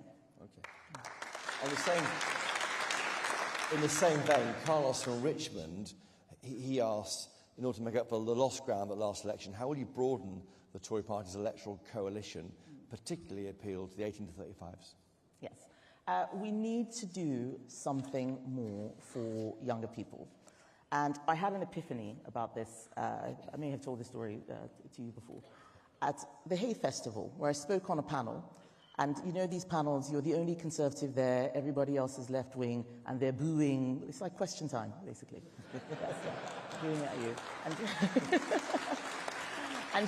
And I saw these young people there just sort of, looking quite worried about what I was saying. So I went and spoke to them afterwards, and the more I spoke to them, the more I realized that they were not left-wing. And I asked one of them, why are you saying these things? You clearly don't believe it. And she said to me, because I want to feel like I'm a part of something special. And we've stopped doing that as Conservatives. We need to speak from the heart. We need to give young people a vision and hope. The Green Party has lots of mad policies, and young people are following them every day because they speak in a way that captures them. We can do that too. We are the most successful political party in the world. Let's do that.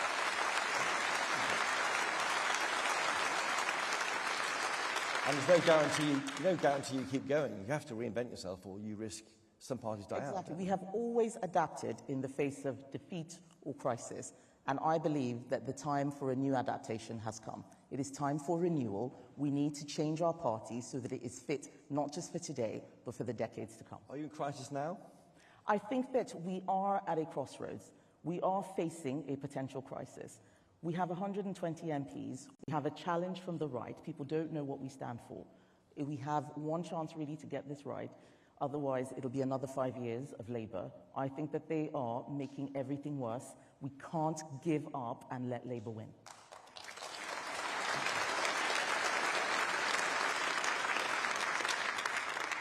You're the only woman standing to be Tory leader. Jane from Stratford-upon-Avon, she's worried that only a quarter of you and your colleagues are women in the parliamentary party.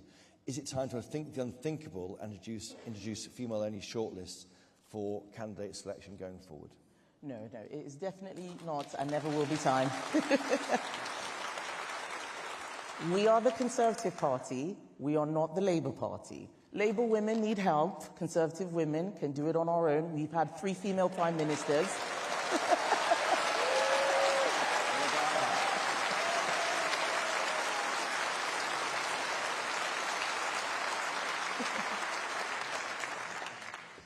Richard from South London is worried about net zero. You have an engineering background. He calls that very refreshing to see. But why was there no proper discussion in Parliament on the ridiculous drive towards a net zero target? And that's been a result of a runaway virtue signalling, he says. I mean, that target was set by an SI. There's no vote in Parliament on 2050, ever. No, and this is why we are in the mess that we're in. I spoke in that debate. I was one of only 2 people who was not whooping and cheering about what a great thing we were doing. The other person was a Labour MP, to give him credit. And I asked the question that how are we going to pay for this? That a lot of the school children in my constituency had been writing to me about this. They'll be happy, but how is this going to work? Where's the plan? And the minister who's there waved it away and said, don't worry, a plan will come. He left us for a by-election to go work, I hear, in the green industry. This is what is wrong with the decision-making that is taking place in Westminster now. There are too many people who are doing things thinking about themselves, their vested interests. We've got to break that consensus. Setting a target without a plan doesn't make sense. We do it again and again, and we have to stop it. So would you scrap the net zero 2050 target if you become the PM? Well, we need to make sure that the party has a consensus on this. I know that there are many people in the party who want a net zero target. We've already started that transition. I don't want to create uncertainty. A target is neither here nor there, because if you scrap the target, are you still going to be putting legislation in that's going to get there? Is that legislation going to be harmful? Let's start from first principles. What are we trying to achieve?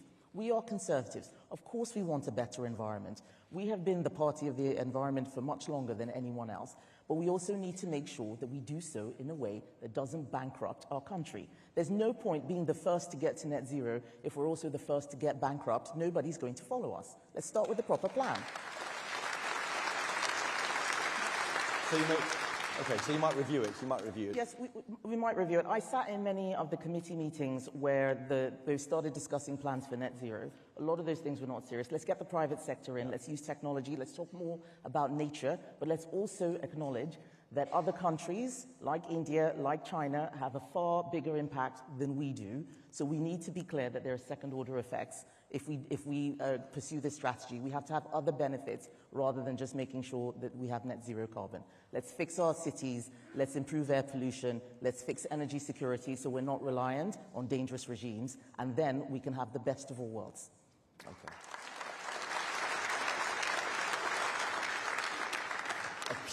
Clive from Harrow, he's concerned about morality votes. Where do you sit on these important votes on assisted suicide, abortion, freedom of speech? I don't think we should change the laws on abortion. I've seen what's happened in the US. A lot of morality votes end up just being turf wars between right and left and not making life better for anyone. I think we have sensible laws in this country, so let's leave the laws on abortion where they are. And suicide? On assisted suicide, personally, I am sympathetic to assisted suicide, but I know how government works. I have seen it from the inside. I do not trust any government or civil service to be able to deliver this. And freedom of speech, I mean, I'm sure you've made clear. Yes, I think it's great. Freedom of speech It's great, yeah. On Brexit, all 4 of the candidates voted for Theresa May's disastrous, in quotes from Gordon, Brexit so deal. These are Gordon's words, not Gordon's yours, not Chris. mine, Gordon's words. Why? Do you want to apologise to that? You nearly ruined it, didn't you? No, I don't think so. And the Brexit deal that we ended up with was not that far off Theresa May's deal. Let's be careful and not confuse the rhetoric in the press and on social media with what's actually happening. But also, the reason why I voted for that deal was because we were in a hung parliament. We didn't have a majority. It's very easy to say, well, don't vote for this and don't vote for that, when you look at who is taking power. I will always make sure that I vote in a way that does not give the left more power.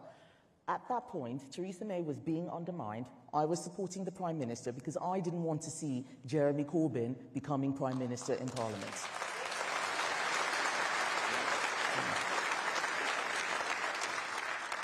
Mark from Norwich asked about international aid. The party's policy is to get to 0.7% from 0.5% at some point, but that's borrowed money because we're borrowing so much money anyway. Why do it? I mean, will you ditch it? I have the same view on hypothecated taxes like aid as I do on targets for net zero. Setting a target before working out what you want to do or why doesn't make sense. Maybe we need to spend more, maybe we need to spend less, but keeping a pot of money like that meant, as I saw, that often we were creating schemes just so that we could get the money out the door. That's not a Conservative way of doing things. We need to make sure that we are doing all we can to help those countries that do need help. So you might drop it? Yes. Well, let's see.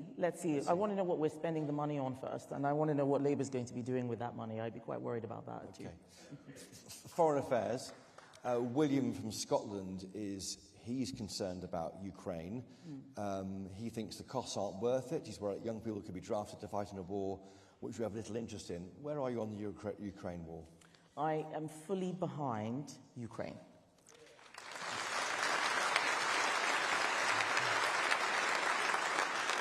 I believe that we have a coalition of authoritarian states that are collaborating to undermine the West. Russia, Iran, for example, and other countries are helping us fight those battles. Ukraine, Israel, we need to make sure that we are as supportive of them as possible. If those countries fail, we are going to be the ones next on the front line.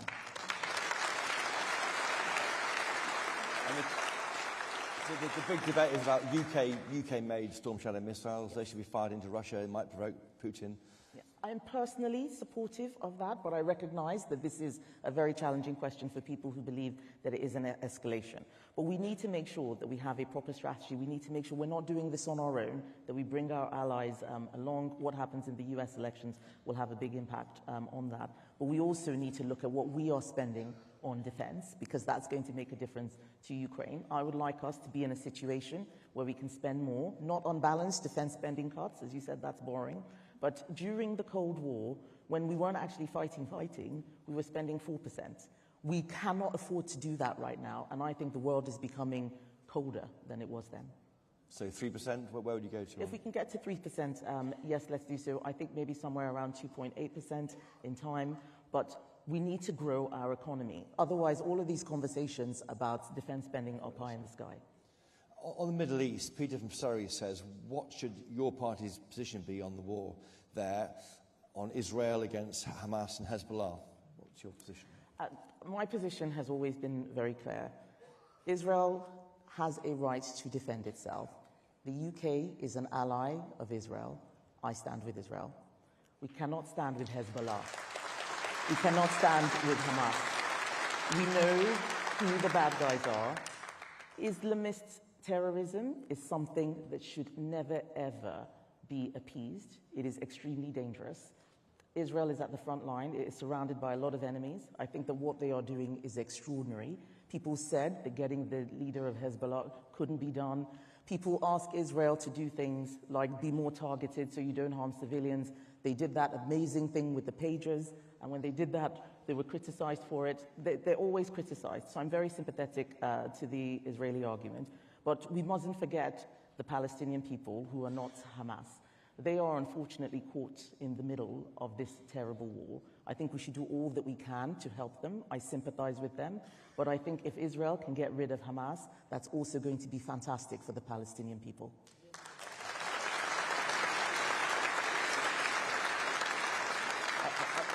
And there's nothing you would criticise Israel for since its response after those attacks by Hamas? There are always things that you would not like any country to do. I mean, there are things that I didn't like the UK doing, and I was in the government. So, you know, of course there are things that I think Israel could be doing better. I think, you know, after this war, or, you know, at a more quiet time, looking at settlements, for example. For those people who are just born into this situation, it's very difficult. I'm not an expert on the issue on settlements, but I do think that there's more that can be done there. So I am not an unthinking, you know, supporter of Israel, but I know right from wrong. Israel has a lot of moral clarity on this issue, and we need to make sure that we are also clear about who the good guys are and who the bad guys are. Hezbollah and Hamas are the bad guys.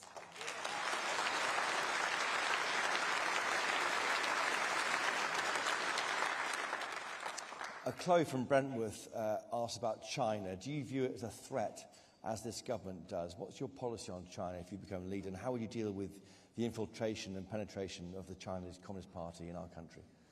I think that the amount of infiltration, spying that has taken place is a sign that we cannot be complacent about China.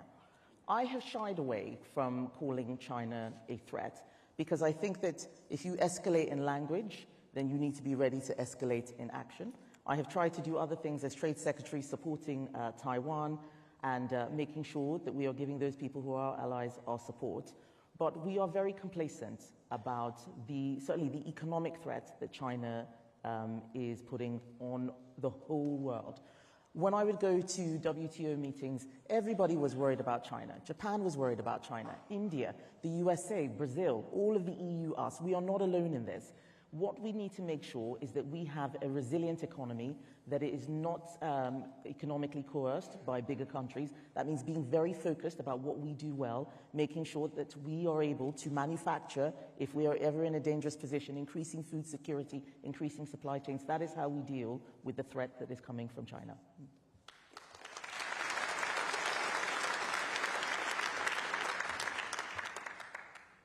How do you make that happen? I mean, it's costly, isn't it, what you're describing there? It is very costly. We need to, as with anything that needs paying, you need to decide what your trade-off is. There is no cost-free solution. Everything is going to have a price. You look at steel, for instance. We have net zero. Yep. We've legislated for it. Every country is saying, every party is saying, let's have net zero. It's a goal for all of the EU. Net zero empowers China. Now, it might be that that is a decision that we want to make. Maybe we want to have electric arc furnaces. So the compromise there is we keep steel, we have electric arc furnaces. It's a bit more expensive, but we're regenerating Port Talbot. That's one of the good things that we did. We also need to make sure that we keep virgin steel here and, as much as possible, show that we are resilient. That is something... Are we? I mean, Port Talbot's closing. Well, Port Talbot is closing under Labour. We had a solution, and they have gone in, and they're messing everything up. We're going to have to figure out a way to fix that. What's happening with British Steel in Scunthorpe, for example, and some of the smaller steel companies. But that's an example of the sort of thing where there are hard decisions to be made. There's no easy answer. So let's make sure that we are clear on what we think the right way is. Let's paint a vision of what the country can look like, how we're going to get through all of these new challenges, geopolitical, technological, aging society. There's so many things that are getting worse and worse, and we are still talking as if we're just a country that's got so much money and we don't need to worry about anything. We need to start getting serious. Just finally, what's your prescription for the NHS? How would you make it work better? The NHS needs reform.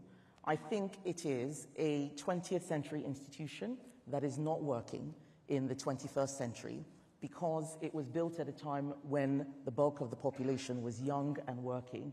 Now we have a population that is increasingly aging and very complex, very diverse. We have lots more issues around special needs, for example, and we need to start from the basics on what kind of NHS we want. I think that the principle of free at the point of use is actually something special in this country, and we should keep it. But that doesn't mean that we can't have choice in provision. There are other ways of delivering this. I don't have all the answers on the NHS, but I do know that treating the NHS as a religion rather than a national service is not going to help us deliver the health service that we really want.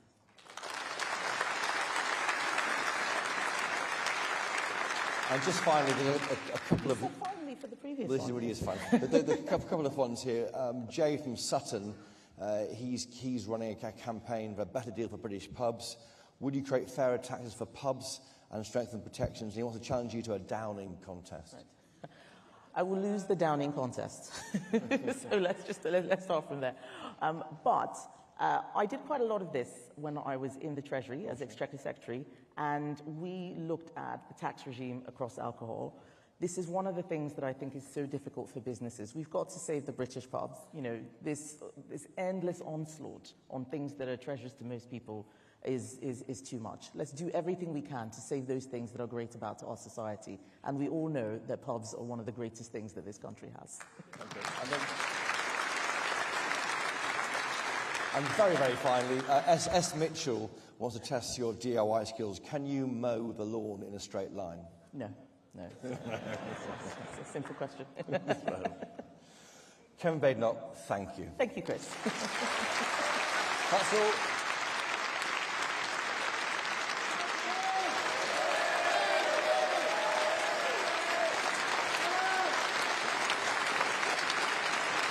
Right, before you go, same time tomorrow, we need more questions. Get the cards on the way out, fill them in, put them in the ballot boxes, go online, give us your best questions. For tomorrow, Robert Jenrick, and finally, James Cleverly. But for now, thank you.